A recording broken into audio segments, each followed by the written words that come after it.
3వ అధ్యాయము మొదటి వచనం చదువుదాం. యోహాను సువార్త 3వ అధ్యాయం మొదటి వచనం చదువుకుని మనం ప్రార్థన చేసుకుని వాక్యంలోకి వెళ్దాం. ప్రియమైన దేవుని వారలారా, యూదుల అధికారి అయిన నికోదేము పరిసర్యుడు ఒకడు ఉండెను. అతడు రాత్రి యందు ఆయన యొద్దకు వచ్చి, బోధకుడా, నీవు దేవుని యొద్ద నుండి వచ్చిన బోధకుడు అని మేము ఎరుగుదుము. దేవుడు అతనికి తోడై ఉంటేనే గాని నువ్వు చేయుచున్న సూచక్రియలు ఎవడనూ చేయలేడని ఆయనతో చెప్పెను.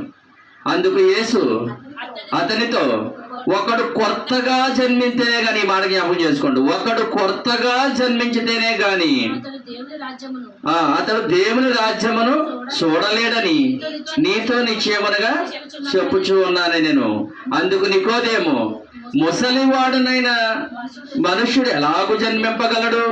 రెండవ మారి తల్లి గర్భమనందు ప్రవేశించి జన్మింపగలడా అని ఆయన అడుగగా, యేసు ఇట్లనడు, ఒకడు నీటి మూలముగాను ఆత్మ మూలముగాను జన్మించితేనే గాని దేవుని రాజ్యములో ప్రవేశించలేడని నీతో నిశ్చయముగా చెప్పుచున్నాను అని నేను. ప్రార్థన. అందరూ కనుమూచున్నట్టే ప్రార్థన చేసుకోవచ్చు. సకలాశీర్వాదములకు కారణభూతులు అని మా ప్రియ పరలోకపు తండ్రి, మీకు వేలాది స్తుతులు స్తోత్రాలు నాయన. ఎంతవరకు తండ్రి నీ బిడ్డల తండ్రి యవనస్తులు పాటలు పాడుచుండగా వారి కంఠస్వరాలు తెరవజేశారు. నీ నామమే మహిమ తెచ్చుకున్నందుకే మీకు స్తోత్రాలు నాయన. నారాయణ వారు చేసిన ప్రార్థన మీరు ఆలకించి ఉన్నారు. అలాగే తండ్రి నీ పక్షమున నిలబడిన నీ దాసుని తండ్రి ప్రభా, సమయోచితమైన జ్ఞానంతో మీరు నింపండి. జ్ఞాన అతిశయముతో కాక, తీయని మాటలతో కాక, వాక్చాతుర్యముతో కాక, మీరే వాక్శక్తిని మాకు అనుగ్రహించి నీ ఆత్మ సహాయంతో మీరే నడిపించమని కావలసిన మాటలు తండ్రి, స్వరం ఎంత దూరం అయితే వినబడుతుందో వారికి, కూర్చున్న వారికి, మా అందరికీ తండ్రి నాకు కావలసిన మాటలు మీరే అందించమని నీ సహాయంతో తండ్రి మమ్మల్ని నింపమని రాబోతున్న సుప్రభుల వారి యొక్క నామములో అతి మిగిలి బ్రతిమాడి వేడుకుంటున్నాను తండ్రి, ఆమేన్.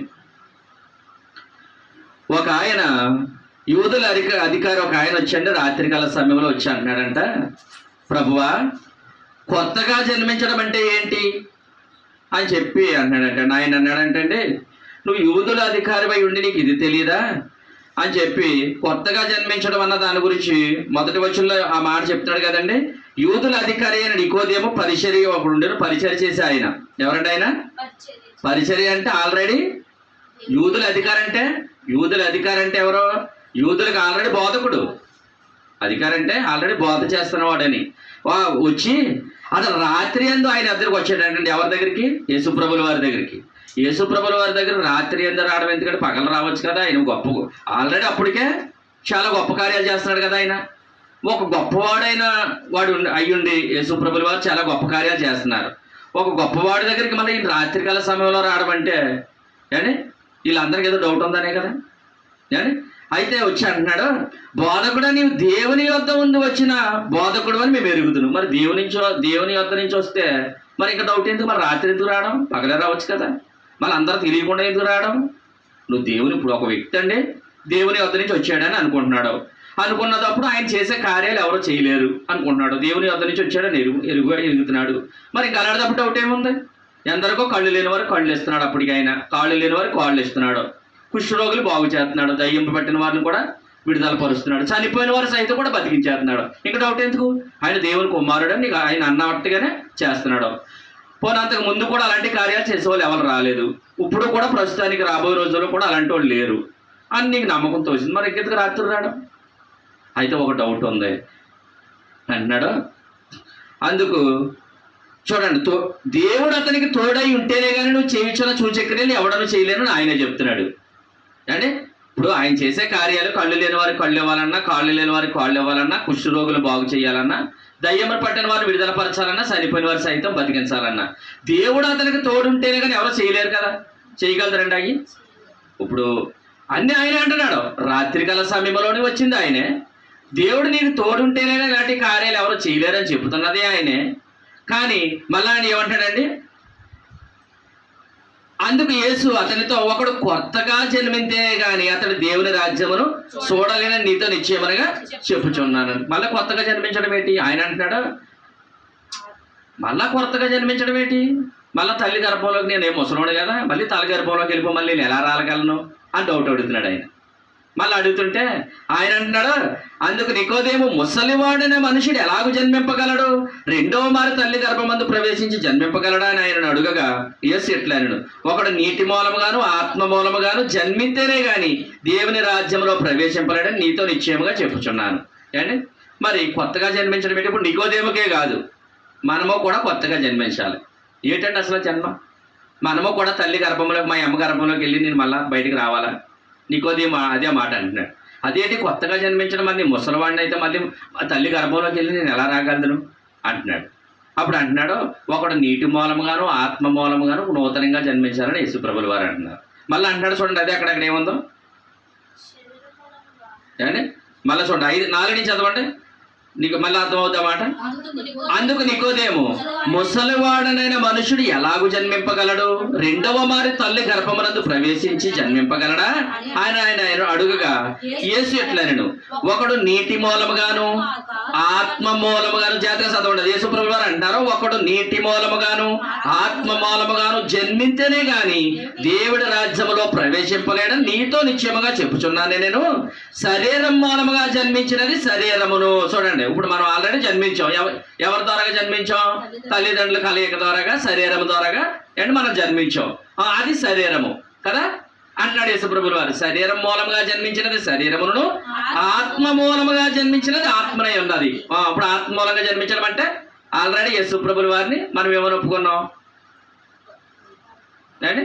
ఇప్పుడు పరిశుద్ధాత్మ మన హృదయంలోకి రావాలంటే ఏమని ఒప్పుకున్నాం మనం చెప్పాలి? పరిశుద్ధ దేవుడిని యేసుప్రభుల వారిని ఒప్పుకోవడం ద్వారా మన హృదయంలో పరిశుద్ధాత్ముడు ఎప్పుడు వస్తున్నాడు? మన జన్మ నూతన జన్మలోకి మనం వెళ్తున్నామంటే ఒప్పుకోవడం వల్ల. ప్రభువా నువ్వు మా కొరకు చనిపోయావు అంటే అది మాట జ్ఞాపకం లేదా? రోమిలు రాసిన పత్రిక 10:9 చూడండి, 10వ అధ్యాయం 9 ఒకసారి చదవండి. రోమిలు రాసిన పత్రిక 10వ అధ్యాయము 9వ వచనం చదవండి. అదేమనగా ఏమైనా ఒప్పుకోవాలంటే యేసు ప్రభువని నీ నోటితో ఒప్పుకొని దేవుడు మృతుల్లో నుండి ఆయన లేపునని నీ హృదయమందు, మన హృదయంలోని విశ్వసించిన ఎడల ఆ తక్షణమే రక్షింపబడతాడని మనిషి. అంటే ఎప్పుడైతే యేసు ప్రభుల వారు దేవుడు అతను లేపాడని, మన కొరకే చనిపోయాడని, మన కొరకే పాతి పట్టబడని ఎవరైతే నోటితో ఒప్పుకుంటున్నారో ఆ తక్షణమే ఏం చేస్తున్నారంటే వారి హృదయంలోకి ఏం చేస్తుందంట? పరిశుద్ధాత్ముడు వస్తాడంట. ప్రేమంది అంటే రక్షింపబడతాడు ఒక వ్యక్తి. ఏమండి అంటే ఏంటి? ఇప్పుడు ఈ మాటకు అర్థం ఏంటి? ఇప్పుడు ఆత్మ మూలమునుగా చూడండి, ఇక్కడ ఏమని ఉన్నది? నీటి మూలముగాను ఆత్మ మూలముగాను జన్మితేనే కానీ దేవుడి రాజ్యంలో ప్రవేశింపలేడని నీతో నిశ్చయంగా చెప్పుచున్నాను. శరీర మూలముగా జన్మించినది శరీరమును, ఆత్మ మూలముగా జన్మించినది ఆత్మనే ఉన్నది కదా. ఇప్పుడు మీరు కొత్తగా జన్మింపవలనని నేను మీతో చెప్పినందుకు ఆశ్చర్యపడవద్దు అంటున్నాడండి ప్రియమైన దేవుని వారలారా. ఇప్పుడు మనం నూతన సృష్టిలోకి, నూతన జన్మలోకి ఎప్పుడు అడిగెడుతున్నాం మనం ఈ మాటను బట్టి?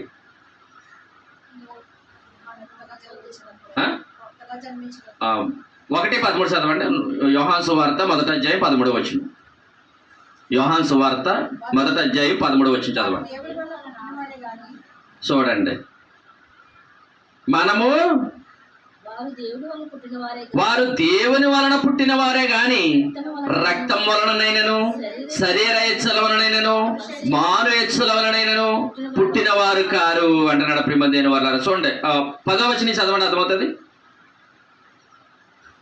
9 నుంచి చదవండి. 9 నుంచి చదివితే నిజమైన వెలుగు ఉండేను. చూడండి, కొత్త మనం ఇప్పుడు ఏ మాటకు వస్తున్నాం? నూతనంగా జన్మించడం అంటే ఏదో తెలుసుకుంటున్నాం కదా. మన కొత్త జన్మ అంటే ఏదో తెలుసుకుంటున్నాం. నికోదేము కూడా అదే అడిగాడు కదా, ప్రభుల వారిని అదే అడిగాడు.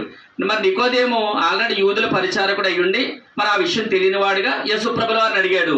మనకి కూడా నూతనంగా జన్మించడం అంటే మనకే తెలియదు. ఇప్పుడు మనం తెలుసుకోగలుగుతున్నాం ప్రియమైన దేవుని వారలారా. ముందు ఎప్పుడు మన హృదయంలోనికి ఎప్పుడు వస్తుందనే ఆత్మ చెప్పాను? యేసు ప్రభుల వారి నోటితో ఒప్పుకోవడం వల్ల వస్తుందని చెప్పాను.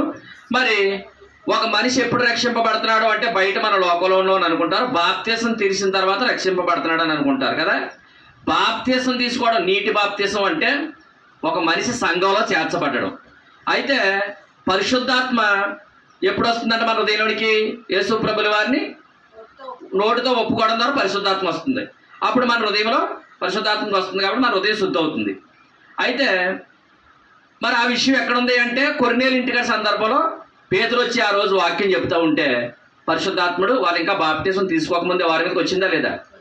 వచ్చిందండి. అలాగే ఇప్పుడు అయితే అన్యజనులకు ద్వారాలు అప్పటి నుంచే తెరవబడ్డాయి. ఎప్పటి నుంచండి? పేతురు గారు కొర్నేలు ఇంటికి వచ్చారు కదా, ఆల్రెడీ సదృశపద జంతువులు ఎన్ని చూపెట్టాడు కదా. మరి పేతురు మళ్ళీ ఏదైనా భేదం అని ఉంటుందేమో అని ఆ సదృశపద జంతువులు చూపెట్టి నేను లోకంలో ఉన్న ప్రజలందరినీ ఒకేలా ప్రేమిస్తున్నానని చెప్పడానికి ఒక దర్శనం చూపెట్టి మళ్ళా అటు కొర్నేలుకి దర్శనం చూపించాడు, పేతురికి కూడా దర్శనం చూపించి మాట్లాడాడు దేవుడు. మాట్లాడి కొర్నేలు ఇంటికాడ నుంచి మన అన్యజనులకి ద్వారాలు తెరవబడ్డాయి అండి. అయితే ఎప్పుడైతే పేతురు గారు ఆల్రెడీ కొర్నేలు గారు వారి ఇంటికాడ ఉన్న బంధువుల్ని అందరినీ చుట్టుపక్కల వారిని అందరినీ పిలుచుకుని ఇగో పలానా చోట నుంచి పేతురు గారు వస్తున్నారు, మనందరికీ బోధించడానికి మీరు అందరూ ఉండండి అని చెప్పి అందరినీ కూర్చోబెట్టారు. ఎప్పుడైతే కూర్చోబెట్టిన జనం అందరి మీద పేతురు గారు వెళ్ళి వాక్యం చెప్తుండగానే పరిశుద్ధాత్మ వారి మీదకి వచ్చేసి ఎప్పుడైతే వచ్చిందో పరిశుద్ధాత్మ పొందుకున్న తర్వాత వాళ్ళు బాప్తిసం తీసుకున్నారు. ప్రేమ వాళ్ళ ఇప్పుడు కొంతమంది మరి ముందు నుంచి వాళ్ళకి ఏం డౌట్ ఉందంటే మనం బాప్తిసం తీసుకున్న తర్వాతే పరిశుద్ధాత్మ వస్తుందన్న కొంచెం ఆలోచన మీద ఉన్నారు కాబట్టి ఈ మాటని వెంటనే వాళ్ళు నమ్మలేకపోతున్నారు. ప్రేమ వాళ్ళ యేసు ప్రభుల వారిని ఒప్పుకోవడం ద్వారా రక్షణ. ఒక మనిషి ఎప్పుడు రక్షింపబడుతున్నాడు అంటే యేసు ప్రభుల వారు ప్రభువా నువ్వు మృతుల్లో నుండి లేచేవని, మా కొరకు చనిపోయేవని, మా కొరకు పాతి పెట్టమని ఎప్పుడైతే ఒప్పుకుంటున్నామో రోమిలు రాసిన పత్రిక 10:9 ప్రకారంగా ఒప్పుకుంటున్నామో మన హృదయంలోని పరిశుద్ధాత్మ వస్తుంది, మనం రక్షింపబడుతున్నాడు. ఆ వ్యక్తి అది ఎవరైనా అండి రక్షింపబడుతున్నాడు. ఇప్పుడు మనం ఇందాక చదువుకున్నట్టుగా అండి నికోదేము అడిగినట్లుగా మనము కూడా ఈ దేని గురించి ఆలోచిస్తున్నాం? మనం ఏ జన్మ గురించి?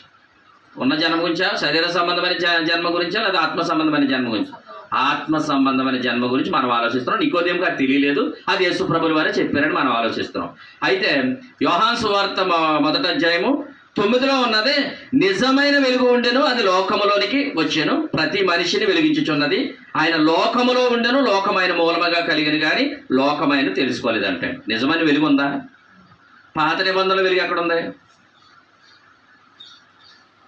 పాత నిబంధనలో వెలుగు ఉంది, ఉందా? ఆ వెలుగే వెలుగు. ఆ వెలుగు ఏ వెలుగండి? మరి అది ఈ వెలుగు అని చెప్పొచ్చు కదండి. ఆ వెలుగు వెలుగు అన్నదప్పుడు మనకు కనపడుతున్న వెలుగు అని అనొచ్చు కదా. పాత నిబంధనలో నోటి మాటతో కలిగి చేసిన వెలుగు ఉంది అండి, అది మనకు కనబడుతుంది, ఆ వెలుగు ఉంది. కొత్త నిబంధనలో ఇప్పుడు ఆయనే వెలుగై ఉన్నాడు అండి. చూడండి 1వ అధ్యాయం చదవండి, యోహాను సువార్త.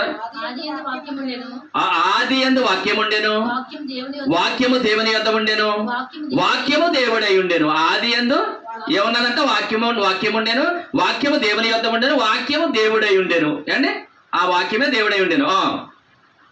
ఆయన ఆది యందు దేవుని యొద్ద ఉండెను, సమస్తమును ఆయన మూలముగా కలిగెను, ఆయన కలిగి ఉన్నది ఏది ఆయన లేకుండా కలగలేదు. ఆయనలో జీవం ఉండెను, ఆ జీవం మనుషులకు వెలుగై ఉండెను. ఇప్పుడు ఎవరి గురించి చెప్తున్నాడు? ఇప్పుడు ఆ సృష్టి కూడా ఎవరి వల్ల కలిగిందని చెప్తున్నాడు? దేవుడు. ఆ దేవుడు ప్రభుల వారికే. పాతలో సృష్టి కూడా ఆయన లేకుండా ఇది కలగలేదు, యేసు ప్రభుల వారి వల్ల ఆది యందు సృష్టి కలిగింది. ఆయన వల్ల ఆ సమస్తం. మరి ఇది కలుగజేసే శక్తి అధికారం ఎవరికి ఇచ్చారు? యేసు ప్రభుల వారికి ఇచ్చారు తండ్రి అండి.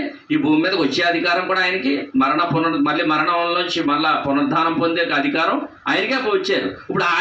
ఇప్పుడు యేసు ప్రభుల వారు ఏమై ఉన్నారో? వాక్యమై ఉన్నారు. వాక్యమే దేవుడై ఉన్నాడు, దేవుడే వాక్యమై ఉన్నాడు. ఇప్పుడు పాత నిబంధనలో వెలుగు కలుగునుగా కానీ పలికింది ఆయనే. ఇప్పుడు వెలుగై ఉన్న కొత్త నిబంధనలో వెలుగై ఉన్న దేవుడు ఆయనే. ఇప్పుడు ఆత్మ ద్వారాగా మనం నూతన జన్మలో ప్రవేశించాలంటే మనం ఏంటన్నది మనం ఆయన వెలుగై ఉన్నాడు కాబట్టి మనం ఆ వెలుగులో ప్రకాశించాలి, మనం జీవించాలి అండి. ఇప్పుడు ఆయన వెలుగై ఉన్నాడు, ఆయనలో ఎంత మాత్రం చీకట్లేదు. ఇప్పుడు ఆయన నమ్ముకున్న మనమేమై ఉండాలి? మనమే వెలుగై ఉండాలి. మరి ఆయన వెలుగై ఉన్నాడు, ఆయనలో ఎంత మాత్రం చీకట్లేదు. మరి చీకటి అంటే ఏంటి? రాత్రి వస్తుంది కదా, అదే మనకు పూర్వం కలిగి చేశాడు కదా. పూర్వం ఎలుగు కమ్మనగా కలిగింది, సాయంత్రం మళ్ళీ చీకటి కమ్మనగా కలిగింది. మరి చీకటే వచ్చింది. మనకు కనబడే ఎలుగు, కనబడే చీకటి రెండు ఉన్నాయి. ఇప్పుడు కూడా మరి ఆయన వెలుగై ఉన్నాడు, చీకటి ఎంత మాత్రం ఆయనలో లేదు. ఇప్పుడు మరి ఆ చీకటి ఆ వెలుగు గురించి చెప్తున్నాడు ఆయన. ఇప్పుడు కనిపించే వెలుగు, కనిపించే చీకటి గురించి చెప్తున్నాడు ఆయన. ఆదిలో ఆయన లేకుండా ఇది కలగలేదని చెప్తున్నాడు. ఆది యందు వాక్యం అన్నాడు, వాక్యమే ఆయనే దేవుడై ఉన్నాడని చెప్తున్నాడు. ఆ కలిగించిన వాడే ఇప్పుడు మరలా ఆయనే వెలుగై ఉన్నాడని చెప్తున్నాడు. అయితే మీరు గ్రహించాలి ఈ మాటలు. ఇప్పుడు ఆయనే వెలుగై ఉన్నాడు అన్నాడు, ఆయన వీళ్ళలో ఎంత మాత్రం చీకటి లేదు అంటున్నాడు, మనములో కూడా చీకటి ఉండకూడదు అంటున్నాడు. ఏమండి చూడండి, ఇప్పుడు మళ్ళా 9 నుంచి చదవండి. నిజమైన వెలుగు అంటే ఏంటి? నిజమైన వెలుగు అంటే ఎవరు? యేసు ప్రభువు వారండి బాబు. ఆయన నిజమైన వెలుగుండు అంటే ఆయనలో ఎంత మాత్రం చీకటి లేదని, అంతే కదా. ఇప్పుడు నిజమైన ఇశ్రాయేలుడు అన్నాడు అనుకో, ఆయనలో ఏది కపటం లేదని, అంతే కదా. నిజమైన వెలుగు ఉన్నాడు అంటే ఇంకా చీకటి ఎంత మాత్రం లేదని, నిజమైన వెలుగు అంటే, అంతే కదా. లోకంలోకి వచ్చి అంటే వెలిగిస్తా అన్నది అంటున్నాడు. అంటే ఏంటి? దేవుడు వెలుగై ఉన్నాడో ఆ వెలుగులో మనం ప్రకాశించాలి, ఆ వెలుగే మన వెలిగింపజేస్తుందంట ప్రేమ దేని వాళ్ళారా. అంటే ఇప్పుడు ఇది ఏ జన్మ అవుతుంది? కొత్త జన్మ అవుతుంది ప్రేమ దేని వాళ్ళారా, నూతన జన్మ. అదే నీకోదేం అడుగుతున్నాడు, అతనికి అర్థం అవ్వలేదు. చూడండి, ఇప్పుడు 13లోకి రండి, 10 నుంచి 13 దాకా చదవండి, మీకు అర్థమవుతుంది. ఆయన లోకములో ఉండెను, లోకం ఆయన మూలంగా కలిగెను గాని లోకం ఆయన తెలుసుకోలేదండి. లోకంలోనే పుట్టాడు ఆయన అండి, కానీ లోకంలో ఆయన లోకంలో ఉన్న వాళ్ళు ఏం చేశారంటే ఆయన తెలుసుకోలేదంట. మరి కార్యాలు చేయలేదు అలాగని చెప్పి, కార్యాలు చేశాడు కదా, ఎన్నో కార్యాలు చూశారు కదా. మరి నికోదేము కూడా రాత్రికాల సమయంలో వచ్చాడంటే ఆయనకి కూడా డౌటే కదా. మనకు మోషే ఇచ్చిన ధర్మశాస్త్రమే గొప్పది, కానీ యేసు ప్రభువుల వారి మాటలు మనకి అవసరం లేదు. ఇప్పుడు మళ్ళీ నన్ను యూదులకు పరిచారుడుగా నేను ఉన్నాను కదా, ఈ ప్రజలందరూ మళ్ళీ నన్ను ఏమంటారో అని చెప్పి రాత్రికాల సమయంలో వచ్చాడు ఆయన. ఎందుకు? ఈ నూతన జన్మ అంటే డౌట్ ఉన్నది, కొత్తగా జన్మించాలని డౌట్ ఉంది, కానీ తెలుసుకున్నాడు ఆయన. లోకం ఆయన ఒప్పుకోలేదు ప్రేమ దేని వల్ల.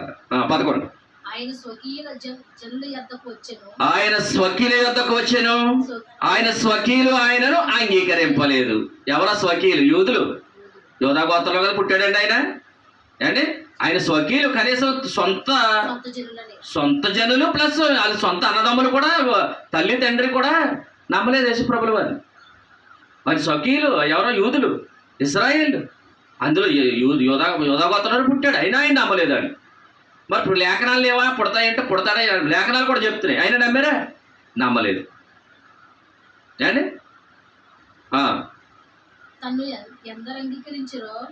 తన్ను ఎందరు అంగీకరించరో వారందరికీ అనగా తన నామమందు విశ్వాసముంచిన వారికి దేవుడు పిల్లలగుటకు ఆయన అధికారం అనుగ్రహించెను. ఇప్పుడు చూడండి, మనం నూతన జన్మలోకి ఎలాగొస్తున్నాం? దేవుడి వల్ల. ఇప్పుడు శరీర సంబంధంగా పుట్టింది శరీరమును, ఆత్మ సంబంధంగా పుట్టింది ఆత్మనే ఉన్నది కదా అండి.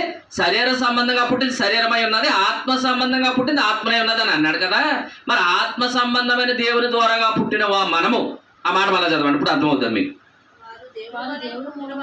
వారు దేవుని వలన పుట్టిన వారే గాని రక్తము వలనైనను శరీర ఇచ్చ వలనైనను మనుష్య ఇచ్చ వలనైనను పుట్టిన వారు కారు. ఇప్పుడు ఆ వాక్యము పాత నిబంధనలో ఏ వాక్యం అయితే ఉన్నదో ఆ వాక్యం శరీరధారి. చూడండి అంటున్నాడు 14 కదా, ఆ వాక్యము శరీరధారి అయి కృపా సత్య సంపూర్ణినిగా మన మధ్య నివసించెను. తండ్రి వలన కలిగిన అద్వితీయ కుమారుని మహిమ వలె మనము ఆయన మహిమను కనుగొంటిమి. అండి అర్థమైందా? ఇప్పుడు ఎవరి ద్వారాగా మనం నూతన జన్మలో అడిగి పెడుతున్నాం అండి? ఎవరి ద్వారాగా నూతన జన్మ ఎవరిస్తున్నారు మనకి? యేసు ప్రభుల వారి ద్వారాగా అండి. ఇప్పుడు మన శరీర సంబంధంగా పుట్టింది ఈ శరీరం అండి. కావలటి సత్యరాజు, కావలటి సీతారత్న పుట్టిందా నేను శరీర సంబంధంగా పుట్టాను అండి. శరీరం అది ఆత్మానుసారంగా ఎవరి ద్వారాగా పుట్టాను? మళ్ళానే యేసు ప్రభుల వారి ద్వారాగా. ఆయన ఇప్పుడు వెలుగై ఉన్నాడు, ఇప్పుడు ఆయన ఆత్మ మన హృదయంలో పంపిస్తున్నాడు, హృదయం శుద్ధి అవుతుంది.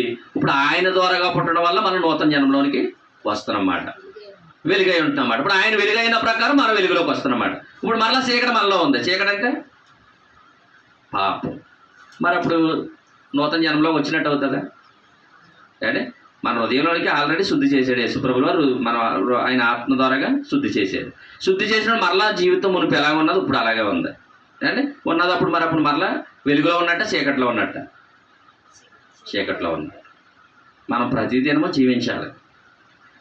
ఇప్పుడు పేతురు గారికి ఒక మాట చెప్పాడు దేవుడు. యేసుప్రభుల వారు పాదాలు కడిగితేనే కానీ మీకు మాకు పాలు పంపులు ఉండవు అని చెప్తాడు. పాదాలు కడుగుతాడు కదండి. పాదాలు కడిగినప్పుడు అయ్యో ప్రభువా నువ్వు మా పాదాలు కడగమేంటి, కానీ నువ్వు మా పాదాలు కడిగిలా ఉంటే మా నడినెత్తిని మొదలుకొని పాదాల వరకు కడుగు ప్రభువా అన్నాడు. అప్పుడు ఏమన్నాడు యేసుప్రభుల వారు, ఒరే బాబు తానం చేసిన వాడికి కాళ్ళు కడుక్కుంటే సరిపోతాడు. అర్థమైతే అది అండి. స్నానం చేసిన వాడికి బాప్తీసం తీసుకున్నవాడు కాళ్ళు కడుక్కుంటే సరిపోతుంది కదా అంటున్నాడు. అక్కడ తాను ఏం చెప్తున్నాడు అర్థమవుతూ ఉంటుందంట పేతురు గారికి. తానం చేసినాడు కాళ్ళు కడుక్కుంటే చాలు అంటే బయట ఒకట్లో తానం చేసి లోపల ఇంట్లోకి వెళ్తే కాళ్ళు కడుక్కోవడం అని అర్థమా? చాలామంది ఒకట్లో తానం చేస్తారు కానీ తవలు చుట్టుకుని, అప్పుడు ఒకట్లో తానం చేసి ఇంట్లోకి వెళ్తుంటే కాళ్ళు కడుక్కోవడం చాలు అని అంటున్నాడు ఆ మాట. మరి ఏంటంటే ఆ మాటకి అర్థం ఏంటి? బాప్తీసం తీసుకున్న వాళ్ళకి పాదాలు కడుక్కుంటే చాలన్నాడు. ఇప్పుడు మరి పాదాలు అంటే ఏంటి? కొత్త నిబంధనకు వచ్చిన తర్వాత పాదాలు కడుక్కోవాలి కదా. మొన్న ఆల్రెడీ చెప్పారు పాదాలు అంటే ఏంటి? మనస్సు నడుము. మనం చెప్పారు కదా మనస్సు అనే నడుము. మళ్ళా పేతురు గారి పత్రిక వచ్చినప్పటికీ ఆ పాదాలు ఏం చెప్పాడు? పాదాలు సేవకుడి ద్వారా కడగబడాలి. పాదాలు కడగడం అంటే మనస్సు అని చెప్పి మళ్ళీ పేతురు గారి పత్రికలో రాయబడింది. ఇప్పుడు స్నానం చేసిన వాడు పాదాలు కడిగితే సరిపోదు కదా. పాదాలు అనగా మనస్సాక్షి ప్రతిరోజు కడుక్కోవాలి. మా మనస్సాక్షి పాడైపోతే దేవుళ్ళు ఎదగలేవు. ఊరు పెంట అంతా మన మీద ఎట్టుకోకూడదు. మనం జాగ్రత్తగా ఉండాలి. మనం దేవుడిని నమ్ముకున్నాం, వెలుగై ఉన్నాం. ఆయన వెలుగై ఉన్నాడు, మనం కూడా వెలుగులోనే జీవించాలి. చీకటి ఎంత మాత్రం మనలోకి రాకూడదు అండి. మరి నూతన జన్మ అవ్వదు కదా. పరిశుద్ధాత్మను పంపించాడు ఆయన. మళ్ళీ మన నూతన జన్మ, కొత్తగా జన్మించిన జన్మ మనలోకి రావాలి. అది శరీర సంబంధమైన జన్మం కాదు, ఆత్మ సంబంధమైన జన్మ రావాలి మనలోకి. ఆత్మ సంబంధంగా జీవించేది ఆత్మ మూలంగా వచ్చే జన్మ అయి ఉన్నది అండి. చూడండి, ఇప్పుడు దేవుని వలన మనం ఫస్ట్ కొత్తగా జన్మించాలి అని చెప్పుకున్నాం. ఆ జన్మ ఎవరి వల్ల పడుతుందో, ఎవరి వల్ల జన్మిస్తున్నాం? మనం దేవుని మూలముగా జన్మిస్తున్నాం. అదే నీకో దేవుడికి అర్థం కాలేదు. నువ్వు ఇశ్రాయేలు బోధకుడు అయ్యుండి నీకు ఇది తెలియదా అంటాడు కూడా కదా అండి. ఇప్పుడు మనం ఎవరి వల్ల నూతన కొత్త జన్మలోకి వెళ్తున్నాం? దేవుని మూలముగా. ఈ అధ్యాయం అంతా చదువుకోవడం మీకు అర్థమవుతుంది. పేతురు రాసిన పత్రిక 1వ అధ్యాయము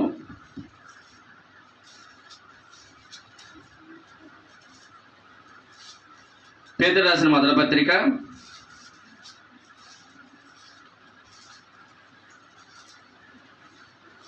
1వ అధ్యాయము 22వ వచనం చదువు.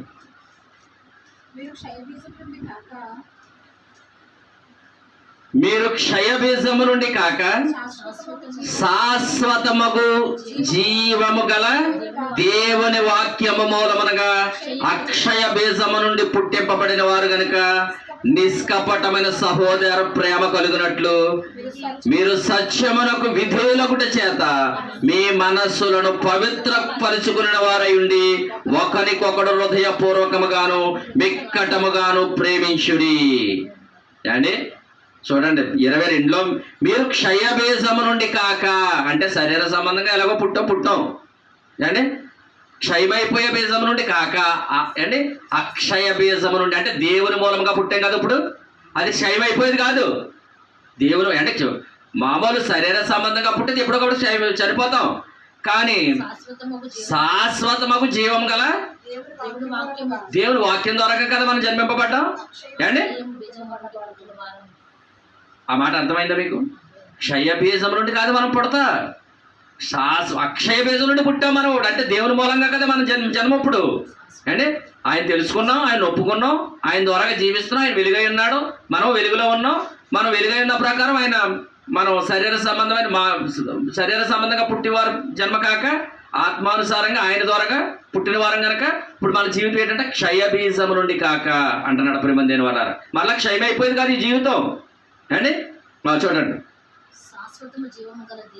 దేవుని వాక్యం మూలముగా అక్షయ బీజము నుండి పుట్టిన వారు కనుక నిష్కపటమైన సహోదర ప్రేమ కలిగినట్లు. మళ్ళీ ప్రేమ ఎందుకు కట్టాడండి ఇందులోని? మళ్ళీ జన్మం గురించి చెప్తూ మళ్ళీ ప్రేమ ఎందుకు కట్టాడు మధ్యలోని?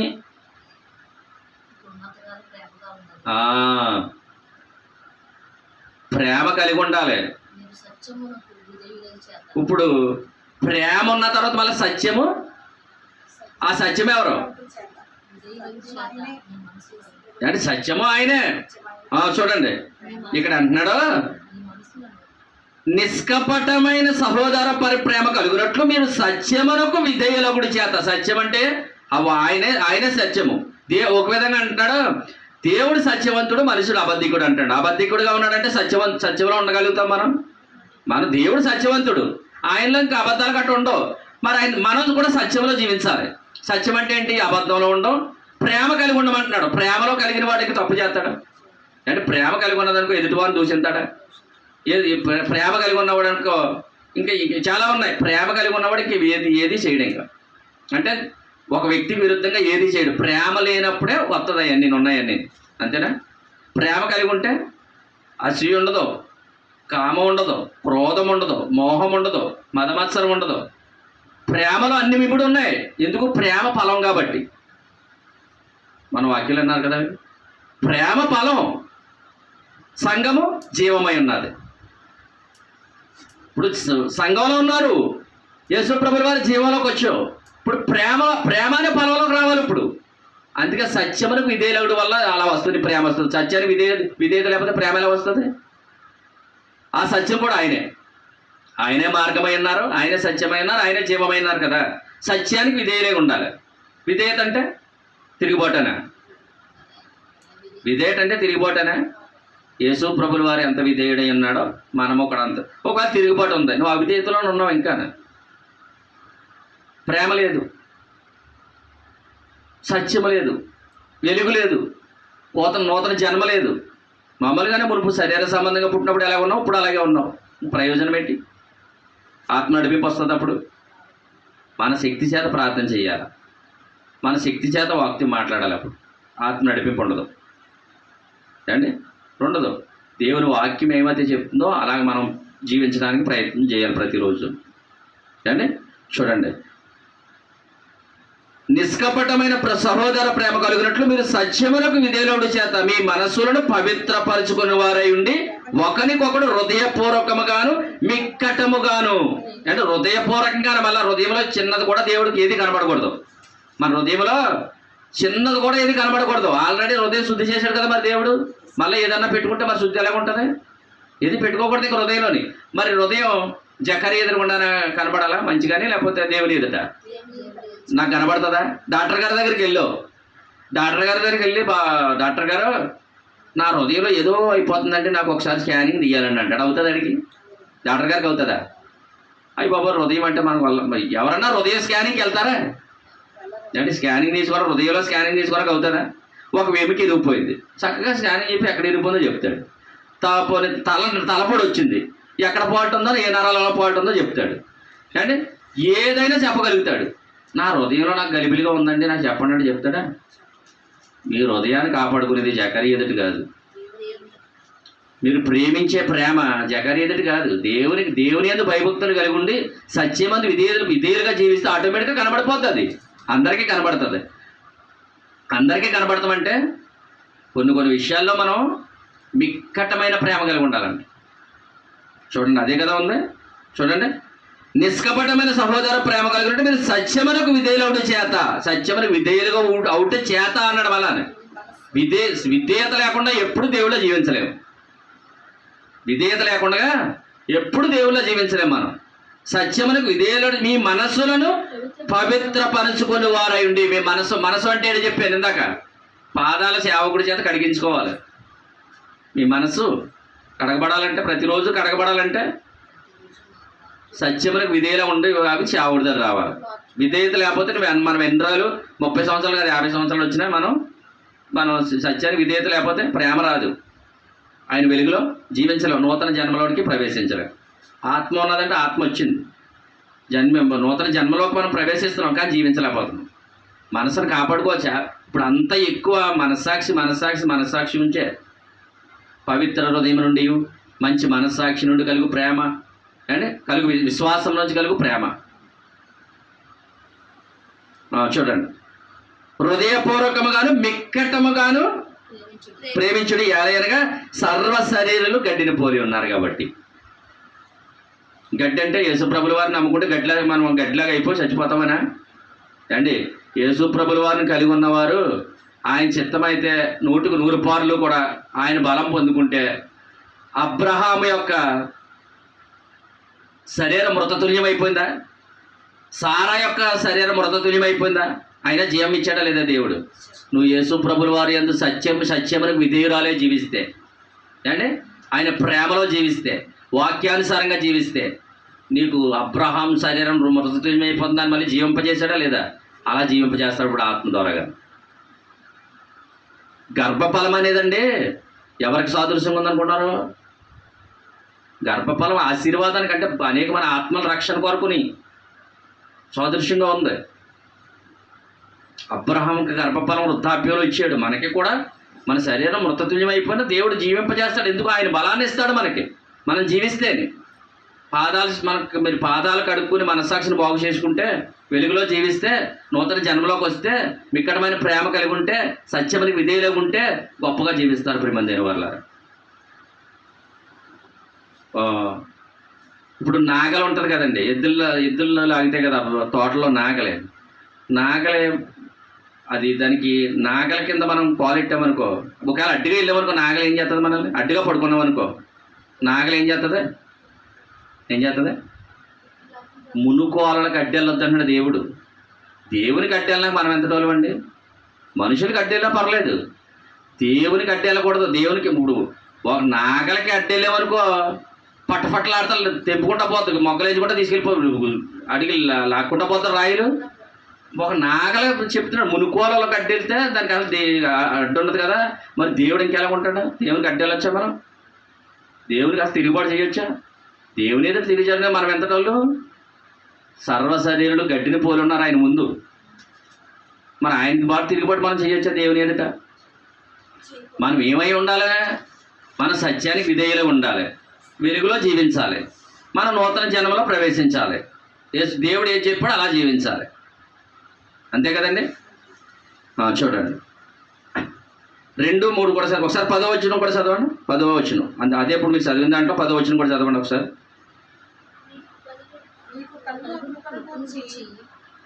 మీకు కలుగు కృపను గూర్చి ప్రవక్షించిన ప్రవక్తలు ఈ రక్షణ గూర్చి పరిశీలించుచు తమయందున్న క్రీస్తు ఆత్మ క్రీస్తు విషయమై శ్రమలను గూర్చియు వాటి తరువాత కలుగబోవు మహిమలను గూర్చియు ముందుగా సాక్ష్యం ఇచ్చినప్పుడు ఆత్మ ఏ కాలమున ఎట్టి కాలమును సూచించుచూ వచ్చునో దాన్ని విచారించి పరిశీలించింది. అంటే ఈ 10లో అంటున్నాడు మీకు కలుగు ఆ కృపను గూర్చి ప్రకటించిన ప్రవక్తలు ఈ రక్షణ గురించి చెప్పారంటే. ఇప్పుడు కొత్త నిబంధనలో రక్షణ గురించి ఆత్మ వస్తుంది అండి. అప్పుడు ఏ కాలంలో ఏం జరుగుతుందో అప్పుడే రాశారంట ప్రియమైన వాళ్ళారా. యేసు ప్రభుల వారు వచ్చిన తర్వాత ఏం జరుగుతుందో అని ఎలా చెప్పగలిగారంట? ఆత్మ ద్వారాగానే. కొత్త నిబంధనలో యేసు ప్రభుల వారు ఈ కృప పాత నిబంధనలో నోవహు కాలం దాకా ఉంది కదా, మనం చెప్పుకున్నాం కదా. మోషే ద్వారా ధర్మశాస్త్రం వచ్చింది, యేసుక్రీస్తు ద్వారా కృప వచ్చిందని. ఈ కృపను గురించి ప్రవక్తలు చెప్పారండి. ప్రవక్తలు పాత నిబంధనలో. ఇంకా పాత నిబంధనలో ప్రవక్తల చేత యేసు ప్రభుల వారు వస్తారో ఈ కృపను గురించి ఏం జరుగుతుందో రాసిన ప్రతి ప్రవక్త కూడా అయితే ఇప్పుడు రాయిస్తున్నాడు కదా దేవుడు, ఇప్పుడు నేనున్న కాలంలోనే వస్తాడని అనుకునేవారు అంటాడు రాస్తున్న ప్రతి ప్రవక్త కూడా. కానీ నేను చూస్తాను ఆయన ఇప్పుడు నేనున్న కాలంలోనే వస్తాడో ఉంది, నేను చూస్తాను ఆయన అని అనుకునేవారంట ప్రతి ప్రవక్త. కానీ ప్రవక్తలకి ఎవరికి దక్కలేని ఏ ప్రవక్త దక్కింది ఆయన చూసే భాగ్యాన్ని? షిమ్యోని దక్కింది. నువ్వు యేసు ప్రభుల వారిని చూసే వరకు నువ్వు చనిపోవని చెప్పింది దూత వచ్చి. ఎందరో ప్రవక్తలు ఆయన కన్నా ముందు ప్రవక్తలందరూ ఆయన చూడాలని ఆశించారు, కానీ చూసే భాగ్యం ఎవరికి దక్కలేదు. కానీ ఎవరు దక్కింది? షిమ్యోని దక్కింది. నాదా సత్యస్వరూపి అన్నాడా లేదా? అన్నాడా? ఆ భాగ్యం షిమ్యోనికే దక్కిందండి. ఇప్పుడు ఆ మాటను మనసులో పెట్టుకుని ఈ మాట చదవండి. మీకు కలుగు ఆ కృపను గూర్చి ప్రవచించిన ప్రవక్తలు ఈ రక్షణ గూర్చి పరిశీలించుచు తమయందున్న క్రీస్తు ఆత్మ. దేని వల్ల చెప్పారంట? తమయందున్న క్రీస్తు ఆత్మ క్రీస్తు విషయమై శ్రమల గూర్చి. యేసు ప్రభుల వారు ఈ భూమి మీదకి వస్తారో ఆయన ఎన్ని శ్రమలు పడతారో, ఆయన తర్వాత మళ్ళా బ్రతికేవారు ఎన్ని శ్రమలు పడాలో అన్నీ ముందే మరి ఆయన లేఖనముల ప్రకారంగా లోకానికి వచ్చారు కదండి యేసు ప్రభుల వారు. ఆయన సొంతంగా ఆలోచన మాట్లాడారా? ఆయన యేసుప్రభుల వారు వచ్చినప్పుడు ఆయన సొంతంగా మాట్లాడారా? సొంతంగా జీవించారా? సొంతంగా నడుచుకున్నారా? లేదు. లేఖనముల ప్రకారంగా జీవించను, లేఖనముల ప్రకారంగానే సమాధి చేయబడ్డారు, లేఖనముల ప్రకారంగానే తిరిగి లేచారు, లేఖనం ప్రకారంగానే వెళ్ళారు. ఆయన ప్రతి మాట కూడా లేఖనం ప్రకారంగా మాట్లాడారు. ఆ లేఖనంలో ఉన్న మాటలన్నీ కూడా ప్రవక్తల ద్వారా రాయబడ్డాయి. ఏ కాలంలో ఏం జరుగుతుంది అన్ని ప్రవక్తల ద్వారా కదా ముందు రాశాడు అని అదే చెప్తున్నాడు అక్కడ. అది ఎలా రాయగలిగారంట? క్రీస్తు ఆత్మ ద్వారాగా ఏ కాలంలో ఏం జరుగుతుందో అదే కదా ఉంది అక్కడ. చూడండి 10లో అంటున్నాడు, మీకు కలుగు కృపను గురించి ప్రకటించిన ప్రవక్తలు ఈ రక్షణ గురించి. రక్షణ ఎప్పుడు ఉంది? ఒక మనిషి ఎప్పుడు రక్షింపబడతాడని చెప్పారు మీకు. నోటి మాటతో ఈ రక్షణ గురించి. ఒక మనిషి ఎప్పుడు రక్షింపబడతాడంటే నోటి మాటతో ఒప్పుకోవడం ద్వారా రక్షింపబడతాడు కదా. ఈ రక్షణ గురించి విషయమే శ్రమలను గూర్చి, వాటి తరువాత కలుగుబోవు మహిమను గూర్చి, యేసుప్రభుల వారికి రాబోయే మహిమను గూర్చి. ఏమండి మహిమ అన్న దాని గురించి ఒక మాట చెప్తాను మీకు. ఇప్పుడు మోషే మహిమ గొప్పదా లేదా యేసుప్రభుల వారి మహిమ గొప్పదా? యేసుప్రభుల వారి మహిమ గొప్పది. ఎలా గొప్పది? యేసుప్రభుల వారు ఆ మహిమ అంటే ఏంటో చెప్పండి అసలు. పోనీ మోసే మహిమ అంటే ఏంటో చెప్పండి. మోసే మహిమ అంటే ఏంటో చెప్పండి. యేసుప్రభుల వారి మహిమ అంటే ఏంటో చెప్పండి.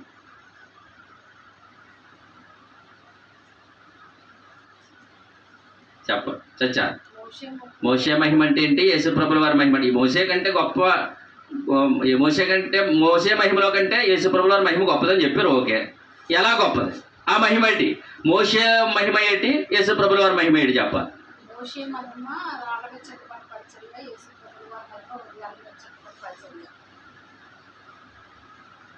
పరిచర్య అంటే నువ్వు దేని గురించి చెప్పావంటే పరిచర్య గురించి చెప్పాను. ఏ పరిచర్య గొప్పదంటే చెప్పవలసిన మాట అది. నువ్వు మోసే ద్వారాగా వచ్చిన అది రాళ్ల మీద చెక్కబడిన ఏంటన్నావు?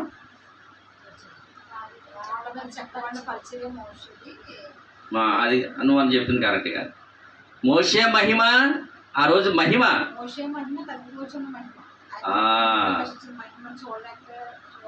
అది చెప్పాలి. మోసే మహిమ ఎందుకంటే మొక్కలోంచి మహిమ వచ్చింది. ఆ మహిమ తగ్గిపోయే మహిమ. యేసుప్రభుల వారి మహిమ జీవించే మహిమ. ఆ మహిమ ఇప్పుడు మోసే మొక్కలో మహిమ ఆ ప్రజలు ఏం చేయలేకపోయారు, చూడలేకపోయారని. తగ్గిపోయే మహిమ అయినప్పుడు కూడా చూడలేకపోయారు. ఆ మహిమ తగ్గిపోయేది అది, కానీ చూడలేకపోయారు. యేసుప్రభుల వారి మహిమ అంటే ఆయన మహిమ ఏంటి ఒక మాట చెప్పండి. మోసే ఇప్పుడు బాగానే చెప్పారు. యేసుప్రభుల వారి మహిమ ఎలా పొందారు ఆయన? యేసుప్రభుల వారి మహిమ ఎలా వచ్చింది? ఇందాక చెప్పాను. యేసుప్రభుల వారి మహిమ ఎలా వచ్చింది చెప్పాను కదా. ఫస్ట్ కళ్ళు లేని వరకు కళ్ళు ఇవ్వడం అండి. ఇప్పుడు లాజర్ చనిపోయాడు. లాజర్ చనిపోతే 3 రోజులు పోయేదాకా వెళ్ళలేదు. ఎందుకు వెళ్ళలేదు? ఇప్పుడు ఆయన మహిమ పెరగడానికే లేదా ఆయన మహిమ తగ్గడానికే? పెరగడానికి. ఇప్పుడు లాజర్ చనిపోయినప్పుడు 3 రోజుల వరకు ఎందుకు వెళ్ళలేదంటే ముందు వెంటనే వెళ్ళిపోతే ఈయన చనిపోలేదు, ఈయన ఏదో అలాగా లేపేసాడు అని చెప్పి చనిపోయి కుళ్ళిపోయాడు అన్న తర్వాత లేపితే మహిమ ఎక్కువ అవుతుందా తక్కువ అవుతుందా? ఇప్పుడు ఆ దేవుడు యేసుప్రభుల వారు ఎక్కువ మహిమపరచబడతారా ఆయన మహిమ తగ్గిపోద్దా? మోసే మహిమ అయితే తగ్గిపోయినప్పటికీ అప్పుడు ఆనాడు ప్రజలు చూడలేకపోయారు. యేసుక్రీస్తు మహిమ 2000 సంవత్సరాలు 2024వ సంవత్సరం వచ్చింది. తగ్గిపోతూ ఉందా పెరుగుతూ ఉందా? మరి అదే ఆయన మహిమ. అర్థమైందా? ఆ మాట ఇక్కడ రాశారు చూడండి. క్రీస్తు విషయమై శ్రమల గూర్చి, వాటి తరువాత కలిగిపోయి మహిమను గూర్చి అంటే ముందుగా సాక్ష్యం ఇచ్చి. ప్రవక్తలు ఈ మాట కూడా రాశారా? ఆ యేసుప్రభుల వారికి వచ్చే మహిమను గూర్చి అంటే ఆ శ్రమల గురించి. శ్రమలు పడ్డారా లేదా? ఎవరు? అపోస్తుల తర్వాత చాలా మంది యేసుప్రభుల వారు శ్రమ పడ్డారు, అపోస్తులు శ్రమ పడ్డారు, పౌలు గారు శ్రమ పడ్డారు, తర్వాత వచ్చిన వారు కూడా శ్రమలు పడ్డారు. ఇప్పుడు మనము కూడా యేసుప్రభుల వారి గురించి శ్రమలు పడుతున్నాం కదా. చెంచని వస్తున్నాయి కదా, మనకే వస్తున్నాయి కదా. అండి ఇప్పుడు వచ్చిన మహిమ ఆయన పెరుగుతూ ఉంటుందా తగ్గిపోతుంటుందా? అది ప్రవక్తలు రాశారు ప్రపంచంలో. అండి వాళ్ళు ఎలా రాయగలేరు? మనకలాంటి మనుషులే కదా ప్రవక్తలు, భక్తులు కూడా మనకలాంటి శరీరం కదా ఉన్నారు వాళ్ళకి. వాళ్ళు ఎలా రాయగలిగారు? అదే చదవండి ఇప్పుడు చూడండి. తరువాత కలుగబో మహిమను గురించి ముందుగా సాక్ష్యం ఇచ్చినప్పుడు ఆ ఆత్మ. ఇప్పుడు చూడండి వాళ్ళకి ఆ ఆత్మ సూచించింది కదా. ఇప్పుడు మన నూతన జన్మలోకి పరిశుద్ధాత్మ ద్వారా మనం నూతన జన్మలోకి వెళ్తున్నాం కదా.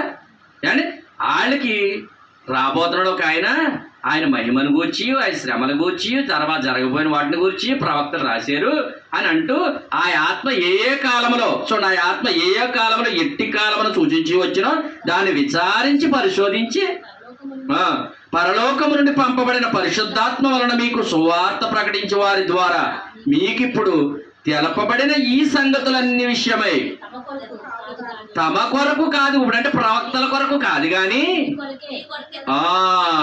ఈ మాట చెప్తా అంటున్నాడు, తమ కొరకు కాదు కానీ మీ కొరకే తాము పరిచయం చేస్తున్న సంగతి వారికి బయలుపరచబడిను, దేవదూతలు ఈ కార్యములను తొంగు చూడకూర్చు అన్నారు అని రాయబడ్డది. ప్రియమైన వారలారా, దేవదూతలు కూడా ఈ కార్యాన్ని అబ్బాయి ఇంత గొప్పగా జరుగుతుందా, ఆయన కుమారులు ఈయన ద్వారాగా ఆయన కుమారులుగా చేసుకుంటాడా అని దేవదూతలు కూడా చూస్తున్నారంట. ప్రియమైన వాళ్ళ 2వ అధ్యాయం 3వ వచనం కూడా 2వ అధ్యాయము 3వ వచనం.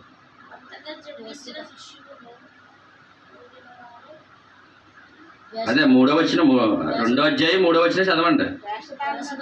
వేషధారను, అసూయ, సమస్త దూషణ మాటలను మాని. ఇప్పుడు చూడండి 2 మొదటి నుంచి చదవండి. ప్రభు ఎవరంట? దయాళుడా లేకపోతే దూషించేవాడా, తిట్టేవాడా లేదా కొట్టేవాడా, అసూయించుకున్నవాడా?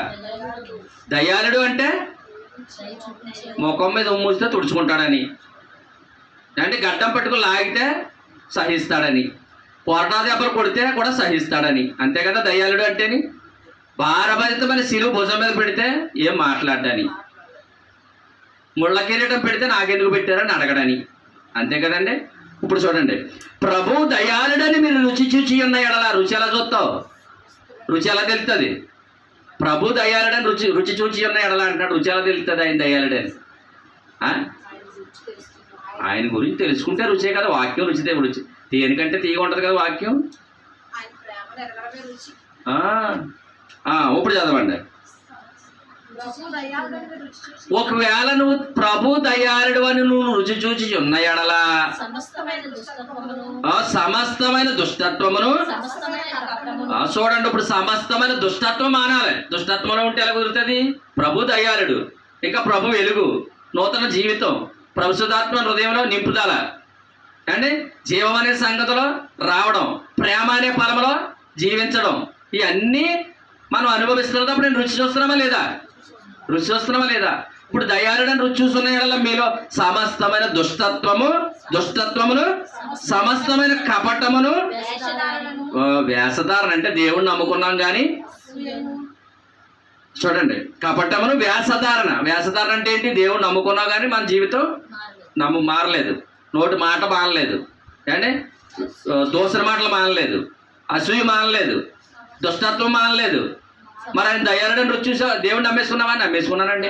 బాప్తిజం తీసేసుకున్నానండి.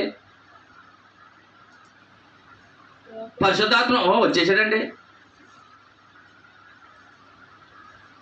మరి దుష్టత్వం పోలేదు, మరి కపటం పోలేదు అండి, వేషధారణ పోలేదు, అసూయ పోలేదు, సమస్తమైన దోషణ మాటలు మానలేదు. ఎదుటోళ్ళు ఎప్పుడు చూసా దూషించడం. మనసాక్షి బాగుంటుంది. అప్పుడు నీ పాదాలు కడుగుతున్నట్టు అవుతుందా?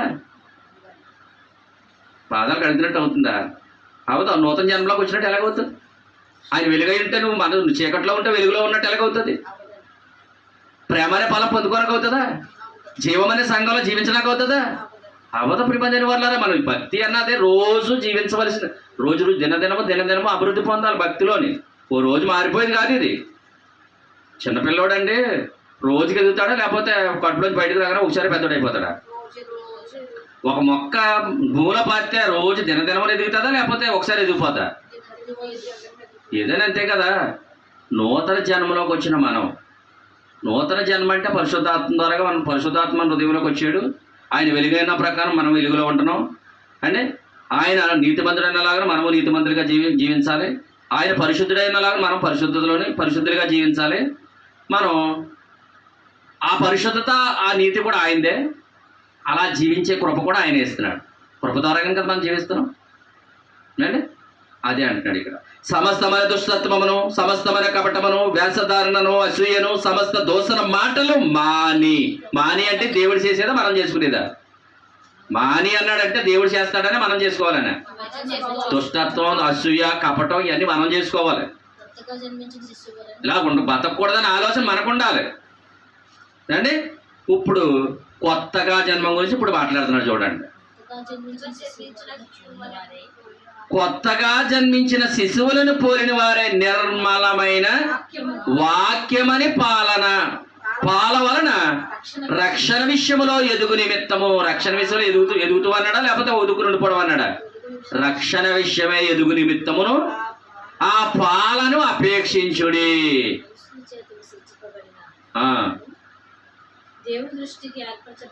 మనుష్యుల చేత విసర్జింపబడినను దేవుని దృష్టికి ఏర్పరచబడినది అమూల్యమును సజీవమునైన రాయకు ప్రభువునొద్దకు వచ్చిన వారై యేసుక్రీస్తు ద్వారా దేవునికి అనుకూలమును ఆత్మ సంబంధమైన బలులు అర్పించుటకు పరిశుద్ధ యాజకులుగా ఉండునట్లును మీరును సజీవమైన రాళ్ల వలె ఉండి ఆత్మ సంబంధమైన మందిరముగా కట్టబడుచు ఉన్నారు. శివార అండి ఇక్కడేమో దుష్టత్వము, కపటము, అసూయ, వేషధారణ అన్నేమో చెప్పాడా. కిందకి వెళ్ళినప్పుడు దేవుడు చేసిన కార్యాలు చెప్పి మందిరముగా కట్టబడాలన్నాడా లేదా? మందిరం అంటే ఏంటి? చర్చ్ అంటే ఎవరు? చర్చ్ అంటే స్టెఫన్ గారు కట్టించింది కాదు. చర్చ్ అంటేని మనమే చర్చి, సంఘమే చర్చి, మనమే కట్టబడాలి. ఇప్పుడు ఒక ఇల్లు కడతాం, ఫస్ట్ ఇటుకతో కడతామా లేకపోతే ఇటుకలను ఒకసారి పేర్చేసి ఇంకా సిమెంట్ ఆడతామా? ఒక్కో ఇటుక కడతాం కదా. ఒక్కో ఇటుక కడతామా లేకపోతే ఇటుకలని ముందు పేర్చేసి పైనుంచి సిమెంట్ వేసేస్తామా? ఇటుకటికి ఇప్పుడు 10 లేయర్లు కట్టాలన్నా, 20 లేయర్లు కట్టాలన్నా, 100 లేయర్లు కట్టాలన్నా దేంతో స్టార్ట్ చేయాలా? ఇటుకి. నూతన జన్మలోకి వస్తున్న నీవు ప్రతిరోజు కట్టబడాలి. అవన్నీ ఆ కట్టబడాలంటే కపటం, వేషధారణ, అసూయ ఇవన్నీ తీసేసుకోవాలి. అది మాని అన్నాడు. అందుకే మరి అలా ఉండడం వల్ల ప్రయోజనం లేదు. ఎవరికి ఇప్పుడు నేను మమ్మీ మీద అసూయ పడ్డాను, మమ్మీ క్లాసా నా క్లాసా? అసూయ 10 వాళ్ళ క్లాసా మమ్మీ? నాకు మమ్మీ మీద అసూయ ఉంది, నాకు నా క్లాసా మమ్మీ క్లాసా? ఎందుకు క్లాసు? మమ్మీ మీద నాకు కపటం చూపెడుతున్నాను, వేషధారణ చూపెడుతున్నాను అండి, అసూయ చూపెడుతున్నాను, దోషణ మాట్లాడుతున్నాను. ఆమె క్లాసా నా క్లాసా? ఎందుకని? క్లాస్ అని చెప్పారు, మరి ఉన్నది కూడా చెప్పండి ఎందుకని? మనస్సాక్షి పాడైపోద్దండి. ఇప్పుడు కడగవలసింది సేవకుడి ద్వారా మీ పాదాలు కదా కడుక్కోవాలి. ఏది పాడైపోద్ది? నీ మనస్సాక్షి పాడైపోద్ది. అంటే నీ క్లాసా మన క్లాసా? అంటే ఎవరైతే పడతారో వాళ్ళకే లాసు. ఎందుకు? నీ మనస్సాక్షి కనబడదు. దేనికి లోటు ఇచ్చావు నువ్వు? దేవుడు విరుద్ధమైన అప్పుడు అవన్నీ అపవాది ఆలోచనలు అయ్యి యేసుక్రీస్తు ద్వారాగా నూతన జన్మలోకి అడుగు పెడితే అవి ఉండవు. నూతన జన్మలోకి రాకపోతేనే అదే తెలియలేదు నీకోదేమి. ధర్మశాస్త్రమే గొప్పది అనుకుంటున్నాడు. ధర్మశాస్త్ర సంబంధమైన జీవితమే ఆ గొప్ప జీవితం అనుకుంటున్నాడు. కొత్త జన్మ అంటే ఇన్నున్నది. కొత్త జన్మ అంటే ఇన్నున్నది. దేవుడిని నమ్ముకోవడం అంటే ఇన్నుంది. మనం ఎన్నిసార్లు మనం ఏం చేసేసినా దేవుడికి లక్షల రూపాయలు ఖర్చు పెట్టేసినా జీవితం లేకపోతే దేవుడికి వ్యర్థం. స్టార్ట్ చేయాలా. ఎవరు నేను ఒకసారి మారిపోతానని అంటలేదు. నేనైనా ప్రతిరోజు జీవించడం స్టార్ట్ చేశాను, జీవిస్తున్నాను. 99% దేవుడికి నాకే తెలుస్తుంది నేను జీవిస్తాను లేదని. మీకు తెలుస్తుందా? మీకు తెలియదు కదా. దేవుడికి నాకే తెలుస్తుంది. ఇంకా జగనే నువ్వు ఏమనుకున్నా ఊళ్ళో వాళ్ళు ఏమనుకుంటే నాకేంటి? దేవుడు నన్ను ఎన్నుకున్నాడు అంతే కదా. ఎవరో ఏదనుకుంటే నాకేంటి? దేవుడు నన్ను వాడుకుంటున్నాడు. నన్ను బురదలో ఉన్న పందిని తీసుకొచ్చి కడిగి నిన్ను వాడుకుంటాను రా బాబు అన్నాడు. నిజమేనాయన నేను పందినే నువ్వు కడిగో, నువ్వు వాడుకుంటావు, నేను వాడుకోను ఆయనని నా మనసు, నా హృదయం, నా జీవితం ఆయనగా సమర్పించుకున్నాను. లోకలు ఏమనుకుంటే ఏంటి? ఇంకా ములుకోవాలని గడ్డొస్తే అది ఆగుతుందా? అట్టెళ్ళి కూడా ఆడే పోతాడు. ములుకోవాలని గడ్డొస్తే ఆడే పోతాడు. మనకెందుకు? మనకు అడ్డిగా ఉన్నాయని ఆయన తీసేస్తాడు అంతే కదా. మనం ఆయన ఎదుట జీవించాలి, జకారి ఎదుట కాదు మీరు జీవించవలసింది. మీకు మీరుగా జీవించాలి. మీ మనస్సాక్షి మీరే కాపాడుకోవాలి. అంతేనండి. అలాగని చెప్పి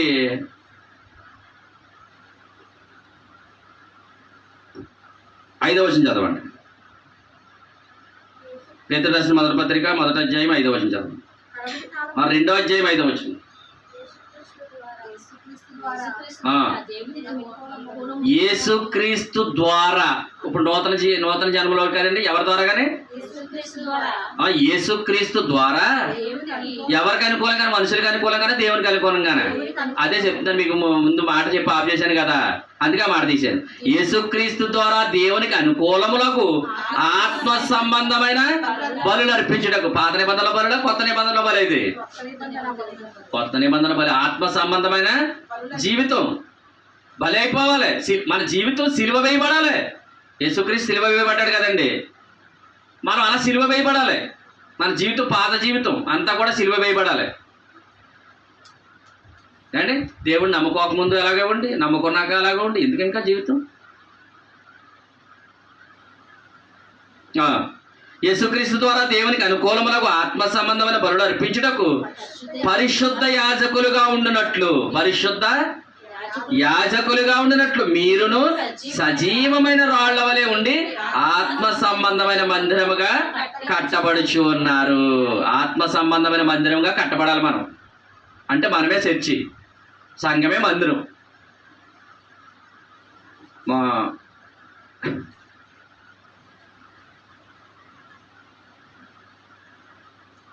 క్షయబీజం నుండి వచ్చిన వారం కాదు కదా మనం, అక్షయ బీజం నుండి వచ్చిన వారం, ప్రేమదేని వారాలు. దేవుని మూలంగా మనం జన్మించిన వారమే కానీ క్షయబీజం నుండి కలిగిన వారం కాదు మనం.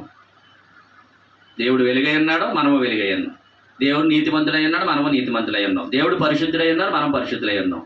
అంటే అయితే ఆయన నీతి, ఆయన పరిశుద్ధత మనకి ఇస్తున్నారు. ప్రతిరోజు మనం ఆ నీతిలోనే పరిశుద్ధత కాపాడుకోవాలి. మెయిన్ ముఖ్యంగా మనస్సాక్షి. మీ మనస్సాక్షి పాడైపోయిందంటే మిమ్మల్ని ఎవరు కాపాడలేరు.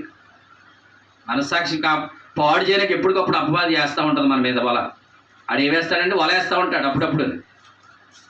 మనస్సాక్షి సులువుగా మోసం చేసేస్తుంది, చాలా సులువుగా. అప్పటికప్పుడు గొడవెట్టించేస్తుంది అది, అప్పటికప్పుడు పాడు చేసేస్తూ ఉంటుంది. ఎందుకు? వాడికి తెలుసు ఎవరికి ఏ వల వేయాలో. నువ్వు నీలో ఏ బలహీనత ఉందో ఆడికి తెలుసు. ఎవరికే? అపవాది. నువ్వు ఏ బలహీనతలో పడతావో ఆడికి తెలుసు. నీకు ఏ ఉచ్చొక్కాలో అండి. లోకంలోని పావురే పట్టుకున్నవాడు ఈ పావురే ఎందులో పడుతుందో తెలిసా లేదా ఆడికి?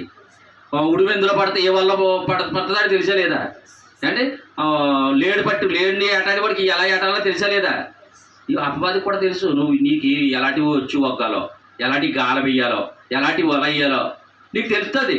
ఎందుకు? నీ మనస్సాక్షి పాడు చేయాలి, అంతే ఆడి పని. నువ్వు మనస్సాక్షి పాడైపోతే నువ్వు నూతన జన్మలో అడిగట్లేవు, పరిశుద్ధాత్మ ద్వారా జీవించలేవు, వెలుగులో జీవించలేవు. నీలో అసూయ వచ్చేస్తుంది, నీలో కపటం వచ్చేస్తుంది, నీలో ద్వేషం వచ్చేస్తుంది. అయ్యే కావాలి ఆడికి. ఎందుకు? ఆడి ఫ్రెండ్గా ఉండాలంటే అయ్యే ఉండాలి. అపవాది గారు ఫ్రెండ్గా ఉండాలంటే అయ్యే ఉండాలి ఆడికి. ఆడి నుంచి వేరే రావాలంటే, నూతన జన్మలోకి రావాలంటే యేసుక్రీస్తు ద్వారా జన్మించాలి. సజీవమైన రాళ్ళ వలె ఉండాలి. ఆత్మ సంబంధమైన మందిరం వలె కట్టబడాలి. ఆత్మ సంబంధమైన మందిరంగా కట్టబడాలి. అదే నూతన జన్మ, అదే కొత్త జన్మ.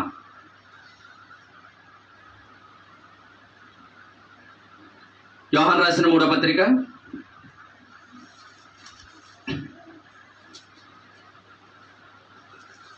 3వ పత్రిక చూడండి. యోహాను రాసిన 3వ పత్రిక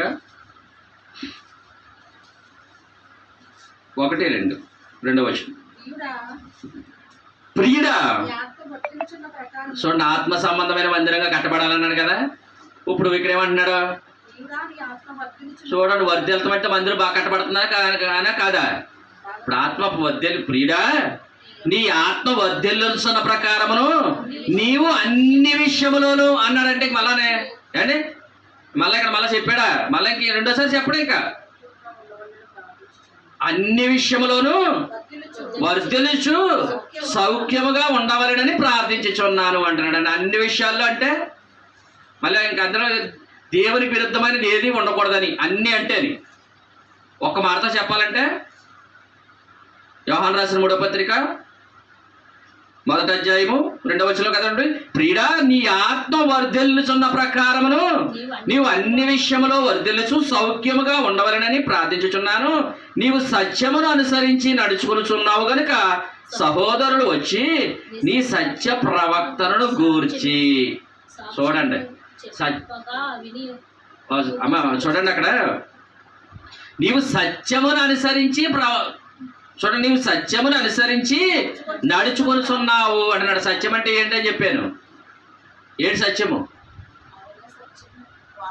దేవుడు సత్యవంతుడు, తర్వాత ఆయన వాక్యమే సత్యం, అంతే కదండి.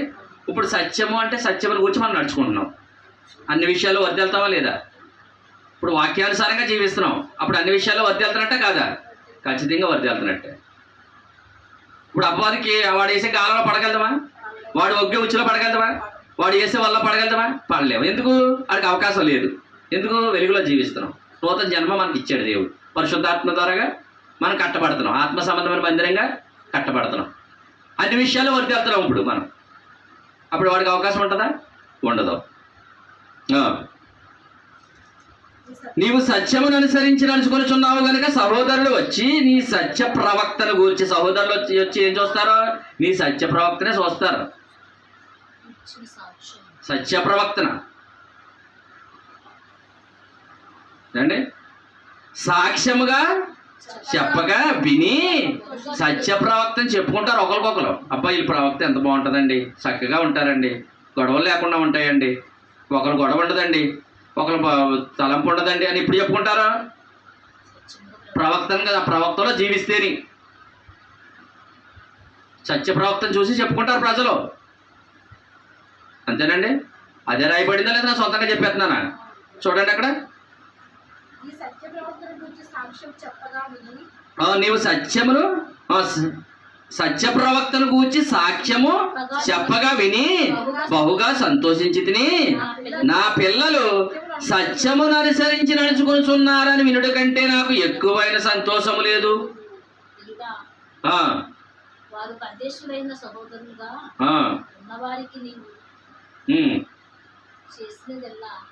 విశ్వాసికి తగినట్టుగా చేయుచున్నావు. ఒక విశ్వాసి ఎలా జీవించాలో దానికి తగినట్టుగా జీవిస్తున్నారంటే. ఇప్పుడు నూతన జన్మలో ఉన్నారా లేదా? ఖచ్చితంగా ఉన్నారు ప్రియమందైన వాళ్ళారా. ఇప్పుడు వాక్యం అనే పాలు, నిర్మాణం అనే పాలు తాగుతున్నారా లేదా? అండి జీవిస్తున్నారా లేదా? ఖచ్చితంగా జీవిస్తున్నాడని ఆయనే సాక్ష్యం ఇస్తున్నాడు ప్రియమందైన వాళ్ళారా. ఏప్రిల్ రాసిన పత్రిక 4వ అధ్యాయము, ఏప్రిల్ రాసిన పత్రిక 4వ అధ్యాయము 12వ వచనం.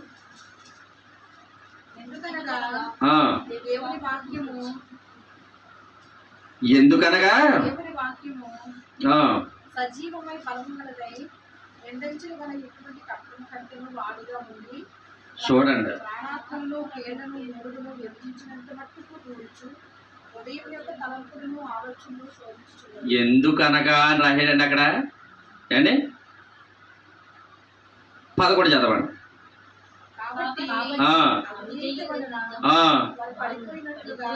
ఎవరి గురించి రాశాడండి? 12లో మాట వేరుగా రాశాడు, 11లో మాట వేరుగా రాశాడు. 12లో ఉన్న మాట ఎవరి గురించి రాశాడు? ఇశ్రాయేలు గురించి రాశాడు. ఎందుకు పడిపోయారు ఇశ్రాయేలు? వాళ్ళు ఎందుకు జీవించలేకపోయారు అంటే సేవ చేస్తున్న వాళ్ళ మీద అసీజు పెట్టిన వాళ్ళు జీవించలేకపోయారు. అంతేనండి. సేవ చేస్తున్న వాళ్ళు ఎవరు? పాత నిబంధనలో మోషే గారు. ఇశ్రాయేలు జీవించలేకపోయారు. అలా జీవించలేకపోతే దాన్ని ఏమంటున్నాడు? విధేయత అంటున్నాడు, అవిధేయత అంటున్నాడు.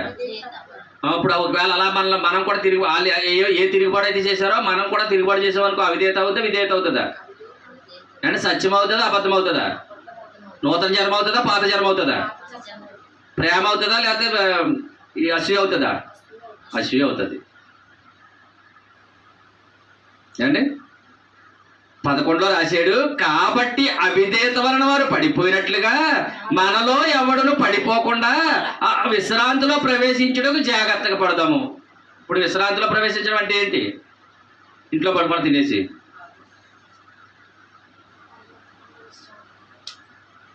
లేదు.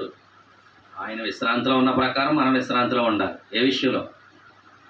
ప్రభు విశ్రాంతిలో ఉన్నారు.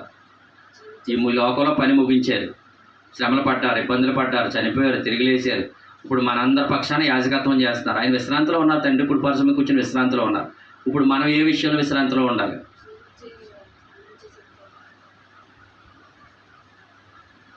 ఏ విషయంలో విశ్రాంతిలోకి రావాలంటే మీ మనస్సు విషయంలో విశ్రాంతిలోకి రావాలి. సమస్తము యేసుప్రభుల వారు చేస్తారన్న ఆలోచన కలిగి ఉండాలి. ప్రేమలో జీవించాలి. మీ మనస్సాక్షి కాపాడుకోవాలి. కేవలం మీకు మనస్సాక్షి మీకు ఎన్నిసార్లు చెప్పినా మనస్సాక్షి మీ మనస్సాక్షినే పాడు చేసేస్తుంది అప్పది ఫస్ట్. ఇప్పుడు మీరు విశ్రాంతిలోకి వచ్చారు. అసూయ ఉంటుందా అండి? దుష్టత్వం ఉంటుందా? కోపం వస్తుందా? ఇవన్నీ ముందు చదివించాను కదా, ఇవన్నీ ఏదన్నా ఉంటుందా మీకు? ఎందుకు విశ్రాంతిలో ఉన్నది దేవుడే చేస్తాను, నాకు సమస్తం ఏం చేసిన, మనుషులతో నాకు పని లేదు అని జీవిస్తున్నాం. విశ్రాంతిలో ఉన్నావు. ఇప్పుడు ఎందుకు విశ్రాంతి? ఆయన విశ్రమిస్తున్నాడు కాబట్టి మనకి విశ్రాంతి ఇస్తాడు. ఇప్పుడు పై మాట 11లో అవిధేయత గురించి ఎందుకు చెప్పాడు? వాళ్ళే ఉన్నాయి కాబట్టి అండి, వాళ్ళు అవిధేయత స్థితిలో జీవించారు కాబట్టి జీవించలేకపోతున్నారంటే ఏ విశ్రాంతి లేదు వాళ్ళకి? మనస్సాక్షి విషయంలో విశ్రాంతి లేదు వాళ్ళకి. అంతే కదండి. ఇంకో వచ్చి 10 వరకు చదవండి పోని. కాబట్టి దేవుడి ప్రజలకు విశ్రాంతి నిలిచి ఉన్నది. 10 నుంచి అండి. ఎందుకనగా దేవుడు తన కార్యములు ముగించి విశ్రమించిన ప్రకారము ఆయన యొక్క విశ్రాంతిలో ప్రవేశించేవాడు కూడా తన కార్యములు ముగించి విశ్రమించాలి. ఇప్పుడు విశ్రాంతి అంటే ఏంటి? నువ్వు అలా చేసేస్తాను, ఇలా చేసేస్తాను, 5 వేలు నేను కట్టేస్తాను అంటే, ఆ ₹1,00,000 ఆడికి ఇచ్చేస్తాను, ఆ వడ్డీ వచ్చేస్తుంది, ఇది తినేస్తాను, అగో 10 లక్షలు ఇలాగ ఇచ్చేస్తాను, అక్కడ వడ్డీ వస్తుంది, ఇది 10,000 వస్తుంది, అది 5,000 వస్తుంది అంటే ఏముంది? నీకు మనస్సాక్షిలో పాడైపోయింది. మనస్సాక్షి విశ్రాంతిలో వస్తావు. అప్పుడు ఆటో వేసుకుని వెళ్ళిపోతాం, ఇవాళ 1000 సంపాదించేస్తాం, అది వాళ్ళు అడిగి సీటోడికి 100 కట్టేస్తాం, ఇది కట్టేస్తాం. కాదు బాబా, అలా అవ్వదు బాబా. విశ్రాంతిలో లేవు నువ్వు. ఇప్పుడు అంటే 10వ వచ్చుల్లో ఓ మాట చెప్పాడా? 11వ వచ్చి మధ్యలో ఏం పెట్టాడు? ఇశ్రాయేలు గురించి చెప్పాడా? మళ్ళీ ఇక్కడ 12లో ఏమో ఒకటి మాట్లాడా? మీకు అర్థమవుతుందండి ఆ మాటలో? 12లో ఓ మాట మాట్లాడాడా? 11లో ఏమో ఇశ్రాయేలు గురించి మాట్లాడా? 10లో ఏమో మళ్ళీ యేసుప్రభుల వారి గురించి మాట్లాడాడు. మళ్ళీ రెండింటికి మధ్యలో ఇశ్రాయేలు గురించి చెప్పాడు. ఆ రెండింటికి మధ్యలో ఉన్నదే చూడండి. ఎందుకనగా దేవుడు తన కార్యమును ముగించి విశ్రమించిన ప్రకారమును ఆయన యొక్క విశ్రాంతిలో ప్రవేశించేవాడు కూడా తన కార్యమును ముగించి విశ్రమించును. కాబట్టి అవిధేయత వలన వారు పడిపోయినట్లుగా మరి ఎవడును పడిపోకుండా విశ్రాంతిలో ప్రవేశించుటకు జాగ్రత్త పడదు. మామూలు విశ్రాంతిలో ప్రవేశించలేకపోవడానికి కారణం అసూయ మీద చూపించిన, అసూయతోని మోసే మీద చూపించిన, సేవకుడి మీద చూపించిన అసూయ. నువ్వే గొప్పడువా, మేము గొప్పవడం కదా. విధేయత లేదు, అవిధేయత స్థితి అండి. 12 చూడండి. ఇప్పుడు దేవుడు మాట్లాడుతున్నాడు. ఎందుకనగా దేవుని వాక్యం ఎలాంటిదో చెప్తున్నాడు. ఇప్పుడు దేవుడి వాక్యం ఎంత గొప్పదో అండి. ప్రవక్తలు కూడా అదేగా చెప్పారు. ఆత్మ సంబంధంగా ఇవ్వబడింది ఏంటో ఎంత గొప్పదో చెప్పారు. మరి చెప్పబడిందా లేదా? వాక్యం ద్వారాగా మనం మరలా నూతన జన్మలు అడుగు పెడతామా లేదా? పరిశుద్ధాత్మ ద్వారాగానే అండి.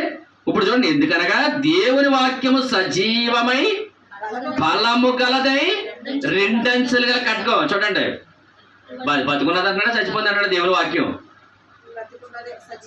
సజీవం అంటే బతుకున్నదనే చచ్చిపోయిందనే? బతుకుందని దేవుడు వాక్యం నిన్ను కాపాడుతుందని, నీ మనస్సాక్షిని కడుగుతుందని అండి, సమస్త దుష్టత్వం నుంచి దుర్నీతి నుంచి కాపాడుతుందని. అందుకే బలమైంది అది. ఇప్పుడు 2 అంచెలు కట్టకం ఏంటని నువ్వు అటు నరికినా ఇటు నరికినా నరికడిపోతా లేదా? 2 అంచెలు కట్టకం అంటేని అలాంటిదిరా బాబు వాక్యం కూడా అంటున్నాడు. ఎందుకనగా దేవుని వాక్యము సజీవమై బలము గలదై 2 అంచెలు కలిగి ఎటువంటి ఖడ్గముల కంటేను ఏంటి? ఖడ్గము కంటే వాడిగా ఉండి అంటే పదునుగానే కదా, వాడిగా ఉండి ప్రాణాత్మలను కీళ్లను కూడా బాగు చేస్తుందా వాక్యం? కీళ్లను మూలుగులు కూడా బాగు చేస్తుందా వాక్యం? కీళ్లను బాగు చేస్తుందంట, మూలుగులు బాగు చేస్తుందంట. మనం బాగు చేయాలంటే అవిధేయత స్థితిలో ఉండాలా, విధేయత స్థితిలో ఉండాలా? విధేయత స్థితిలో ఉండాలి. వారు ఎందుకు ఎప్పుడు విశ్రాంతిలోకి రావాలి ముఖ్యంగానే నీకు అలా జరగాలంటే. చూడండి, ప్రాణాత్మలను కీళ్లను మూలుగులను విభజించినంత మట్టుకు దూరుచు హృదయం యొక్క తలంపులను, మరి హృదయంలో ఉన్న తలంపులు కడుగుతుందా లేదా? ఏంటి ఆలోచన కడుగుతుందా లేదా? ఏంటిది అంత కడిగింది ఏంటి? వాక్యము. ఎన్నిట్లు కడుగుతుంది మళ్ళీ చదవండి. ఎన్నిట్లు కడుగుతుందో రాసుకోండి, మళ్ళీ చదవండి. ఏంటి? ప్రాణం ఉన్న ప్రతి ఆత్మను, ప్రాణాత్మలను కీళ్ళు కడుగుతుందా? శుద్ధి చేస్తుందా కీళ్ళని? ఏండి మూలుగులు కూడా శుద్ధి చేస్తుందా? అంటే విభజించినంత మట్టుకు అంటే దూరలేని చోట కూడా దూరుతుందని అర్థం. అంటే కొన్ని ఇప్పుడు మన ముక్కులోకి మన ఏలంతా వెళ్ళాలంటే వెళ్తుందా? విభజించినంత మట్టుకు వెళ్ళిపోతుందంటే మరి వాక్యం అది వెళ్ళిపోతా లేదా? బాగు చేసేస్తుందా లేదా? శివుడి ముక్కుడు కూడా బాగు చేస్తుందా లేదా? బాగు చేస్తుంది. రక్తహీనతలు ఉన్నవాళ్ళు కూడా బాగు చేస్తుంది. ఎలాంటినైనా సరే బాగు చేస్తుందా లేదా అండి? చూడండి, ప్రాణాత్మలను కీళ్లను మూలుగులను విభజించినంత మట్టుకు దూరుచు హృదయం యొక్క తలంపులను హృదయం బాగు చేసాడు దేవుడు. మళ్ళీ మన తలంపుల ద్వారా పాడు చేసుకుంటున్నాం మనం. ఆ తలంపులు కూడా బాగు చేస్తుందా లేదా వాక్యం అండి? బాగు చేస్తుంది.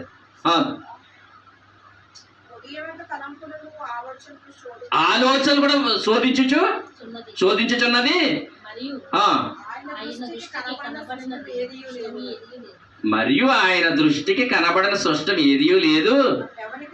మనము ఎవనికి లెక్క ఒప్పజెప్పవలసి ఉన్నదో ఆ దేవుని కన్నులకు సమస్తమును మరుగు లేక తేటగా కనబడుతుంది, తేటగా ఉంది. అర్థమైందంటే వాక్యం ఎంత గొప్పదో, నూతన జన్మ ఎంత గొప్పదో, పరిశుద్ధాత్మ ద్వారా ఈ జీవితం ఎంత గొప్పదో.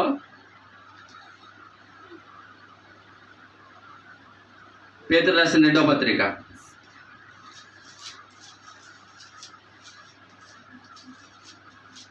పేతురు రాసిన 2వ పత్రిక 1వ అధ్యాయం 19వ వచనం చదవండి.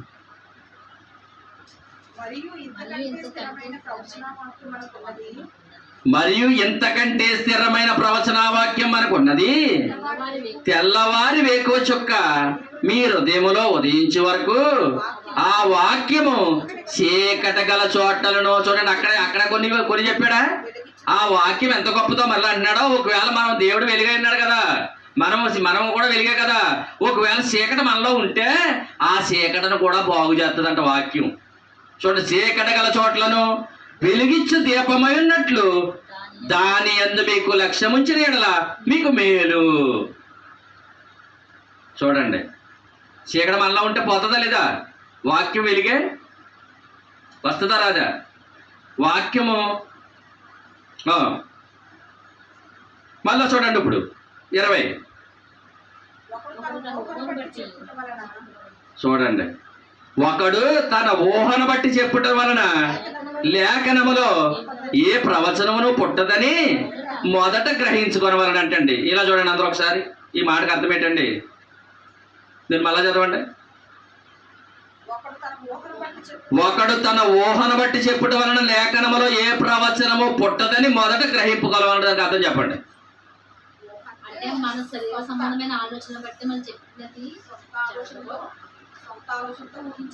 ఆత్మ సంబంధమైనగా చెప్తుంది జరుగుతుంది. జరిగిద్దని కదండి. అక్కడ మళ్ళా చదువుతున్నాం. ఒకడు తన ఊహను బట్టి చెప్పుట వలన లేఖనములో ఏ ప్రవచనము పుట్టదని మొదట గ్రహించుకోవాలి. అంటే ఇప్పుడు నేను ఒక వచనం తీశానండి, నా ఊహలో వచ్చింది. నాకేదో ఆలోచన నిన్ను తిట్టాలనుకున్నాను. నేను నా ఊహలో వచ్చింది, నేను తిట్టేశాను. ఇక్కడ వచనం చూపెట్టి నీకు తిట్టేశాను, అది నీకు తెలియలేదు. అయితే ఇప్పుడు అలా ఒకడు ఊహలను బట్టి రాయబడింది వచనం ఈ బైబిల్ మొదట తెలుసుకోవాలి. ఒకవేళ ఊహను బట్టి మాట్లాడుతున్నావు అనుకో, ఈ వాక్యం అలా రాయబడలేదు బాబు అంటుంది. లేఖనం అలా పుట్టలేదు. ఒకడు ఊహను బట్టి కానీ ఒకడు ఇచ్చను బట్టి కానీ పుట్టలేదు. అది దేవుని ఆత్మ ద్వారా రాయబడింది, ప్రవక్తల ద్వారాగానే. అంతే కదండి. ఇప్పుడు అది మళ్ళా చదువుతా చూడండి. ఒకడు తన ఊహను బట్టి చెప్పుట వలన ఒకడు ఊహించేసుకుని నాకు ఇట్ట వచ్చినట్టు చెప్పేయడం వల్ల ఇందులో అలా పుట్టలేదంట అయ్యి, అదే గ్రహించుకోమంటున్నాడు. అలా చెప్పేస్తున్నాడు అనుకో, మీరు జకరీ చెప్తుంటే మీరు వినేయాల్సిన అవసరం లేదు. మీరు ఏం చెప్తుంటే అది వినేస్తున్నారు అనుకో, అక్కడ అలా ఉన్నది లేకుండా మీరు వినేస్తున్నారు అనుకో, మీకన్నా తత్తంలో ఎవరు ఉన్నట్టే. ఇంకా ఎవరు చెప్పిందా నేనొచ్చు అండి. లోకంలో ఏ సేవకులు చెప్పినా వాక్యం వినొచ్చు, కానీ మీరు మోసపోకూడదు. మోసపోకూడదు అంటే ఏం చేయాలా? ఇది ఒకరు ఊహను బట్టి చెప్పేసి ఇది కాదు. ఇది అలా పుట్టలేదు. ఏ వచనం ఇందులోని పరిశుద్ధాత్మ ద్వారా రాయబడింది అండి. ఒకడు తన ఊహను బట్టి చెప్పడం వలన లేఖనములో ఏ ప్రవచనము పుట్టదని మొదట గ్రహించుకోవలను. ఏలయనగా ప్రవచనం ఎప్పుడును మనుషుని ఇచ్చను బట్టి కలగలేదు, కానీ మనుషులు పరిశుద్ధాత్మ వలన ప్రేరేపింపబడిన వారే దేవుని మూలంగా పలికిరి. ఎలా రాసింది బైబిల్? మనుషులు పరిశుద్ధాత్మ ద్వారా ప్రేరేపింపబడిన వారే రాశారు. ఇప్పుడు మళ్ళీ ప్రేరేపింపబడిన పరిశుద్ధాత్మ ద్వారా రాయబడి ఈ వాటిలో మళ్ళీ ఈ బయలుపరచబడాలంటే ఏం చేయాలా? మళ్ళీ పరిశుద్ధాత్మ నడిపింపు ఉండాలి. నడిపింపు లేకపోతే ఏమవుద్ది? తన ఊహను బట్టి ఇచ్చను బట్టి మాట్లాడతారు. అలా రాయబడలేదు వాక్యం, కానీ అలా మాట్లాడతారంటే అర్థం ఏంటి? పరిశుద్ధాత్మ నడిపింపు లేదు కాబట్టి. పరిశుద్ధాత్మ ద్వారాగా రాయబడిన ఈ మాటలో మళ్ళా పరిశుద్ధాత్మ నడిపింపుతోనే బయలుపరచబడతాయి అవి.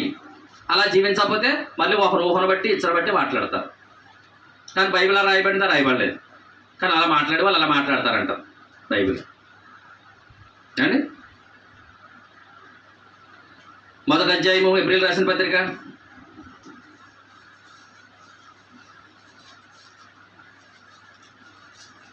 22, మొదటి అధ్యాయం 22 చదవండి.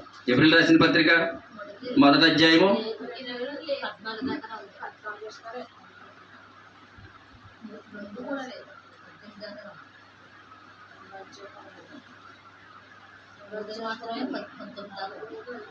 కొరింథీయులకు రాసిన 2వ పత్రిక 3వ అధ్యాయం 18వ వచనం చదవండి. కొరింథీయులకు రాసిన 2వ పత్రిక 2వ పత్రిక 3వ అధ్యాయం 18వ వచనం. కొరింథీయులకు రాసిన అందరూ తీసుకునేమో. కొరింథీయులకు రాసిన 2వ పత్రిక 3వ అధ్యాయము 18వ వచనం. మనమందరమును ముసుగులేని ముఖముతో ప్రభువు యొక్క మహిమను అద్దము వలె ప్రతిఫలింపజేయుచు మహిమ నుండి అధిక మహిమను పొందుచు ప్రభు యొక్క ఆత్మ చేత ఆ పోలికగానే మార్చబడుచు ఉన్నాము. 17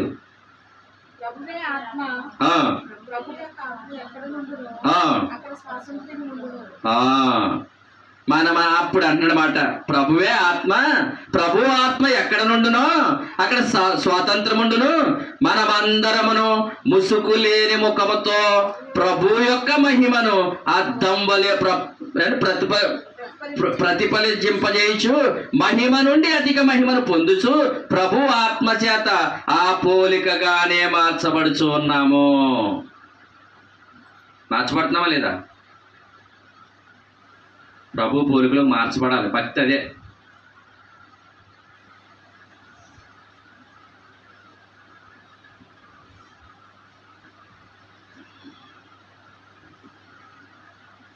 మొదటి పేతురు రాసిన పత్రిక ప్రభు ఆత్మ.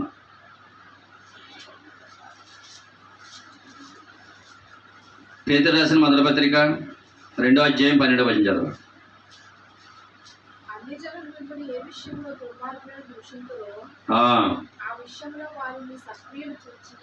వాటిని బట్టి దర్శనాత్మక దేవుని మహిమపరచినప్పుడు వారి మధ్య మంచి ప్రవర్తన గల వారి ఉండవాలని మిమ్మల్ని బతిమాలుకొనుచున్నాను. పెట్టండి. అన్ని జనులు మిమ్మల్ని ఏ విషయంలో 2:12 అన్యజనులు మిమ్మల్ని ఏ విషయములలో దుర్మార్గులని దూషింతురో ఆ విషయంలో వారు మిమ్మల్ని అన్యజనులు మిమ్మల్ని ఏ విషయములో దుర్మార్గులను దూషింతురో ఆ విషయములో వారు నీ సత్క్రియలను చూచి వాటిని బట్టి దర్శన దినమున దేవుని మహిమపరచబడినట్లు వారి మధ్యన మంచి ప్రవక్తన గలవారై ఉండవలనని మిమ్మల్ని బతిమాలుకొనుచు ఉన్నాను. అంటే 11 చూడండి. ఆ పైన చూడండి. ఆ పైన దేని గురించి చెప్తున్నాడో అర్థమవుతుంది.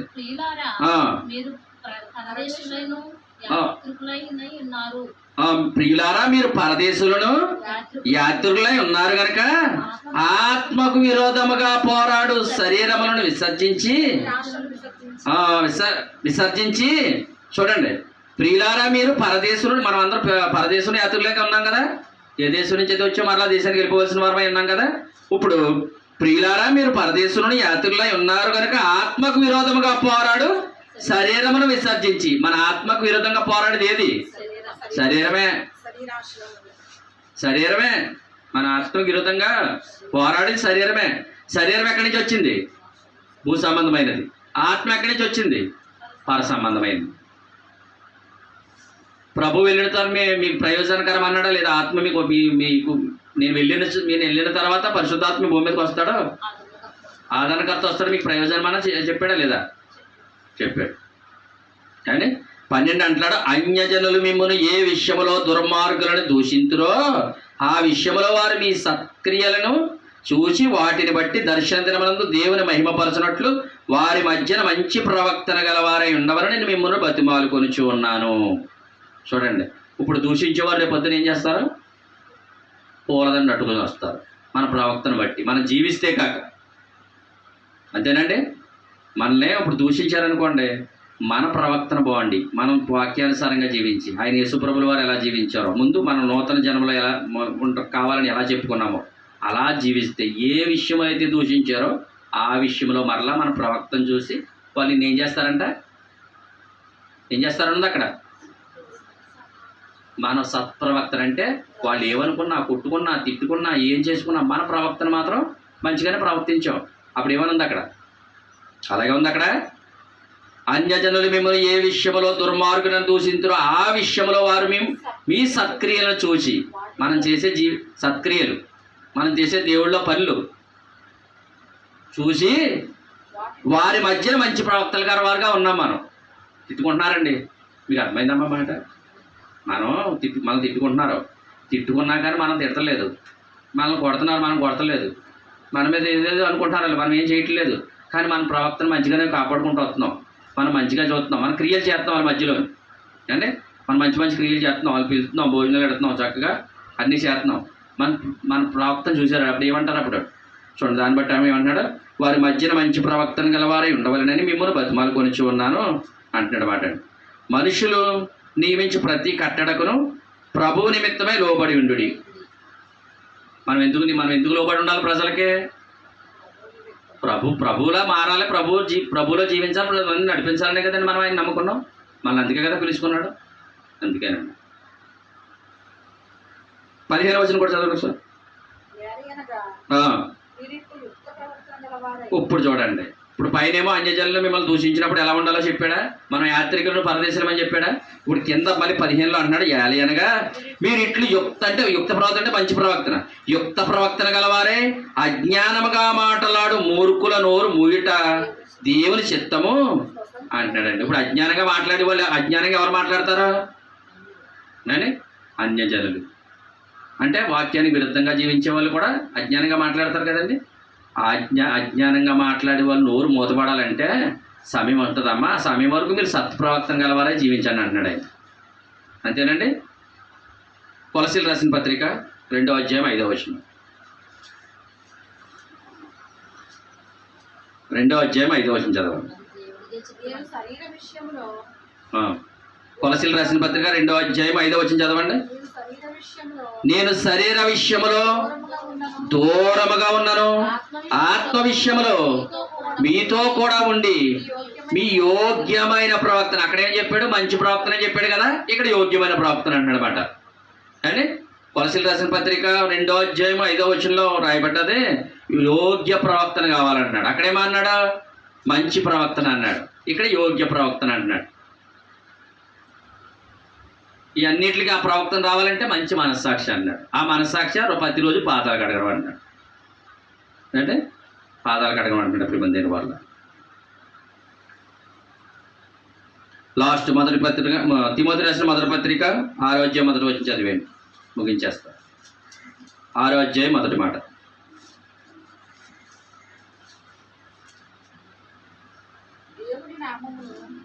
దేవుని నామమును ఆయన బోధయు దూషింపబడకుండానట్లు నీకు చెప్పి జీవితం అంతా లేదు ఇప్పుడు దాకానే అంటే లేదు, అవిధేయత స్థితిలో ఉన్నావు అంటే దేవునికి విరుద్ధమైన జీవితం జీవిస్తున్నావు. అప్పుడు ఏం చేయబడుతుంది? నీ సత్ప్రవక్త నీలో లేదు, మంచి ప్రవక్త నీలో లేదు. అప్పుడు ఏం దూషింపబడుతుంది అంట?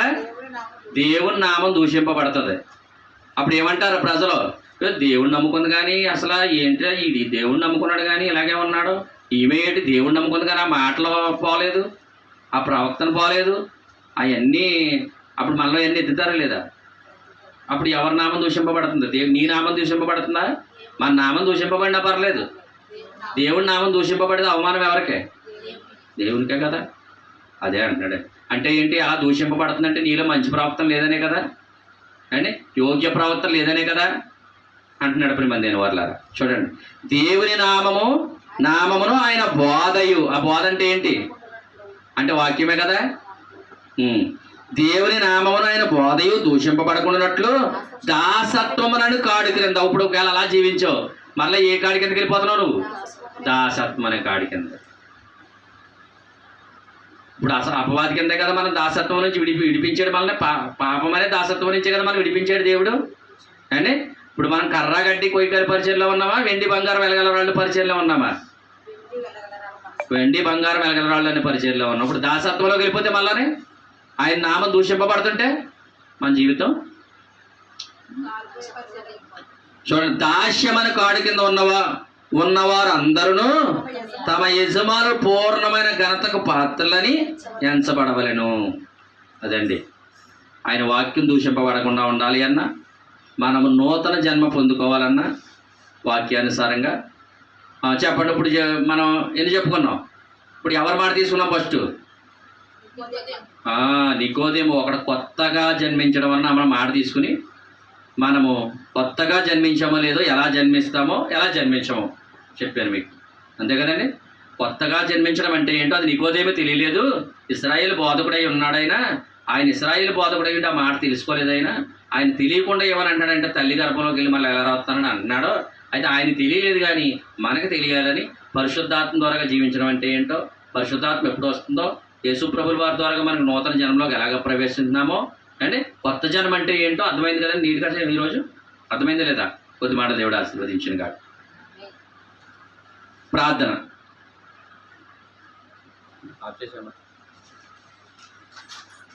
సకలాశీర్వాదములకు కారణం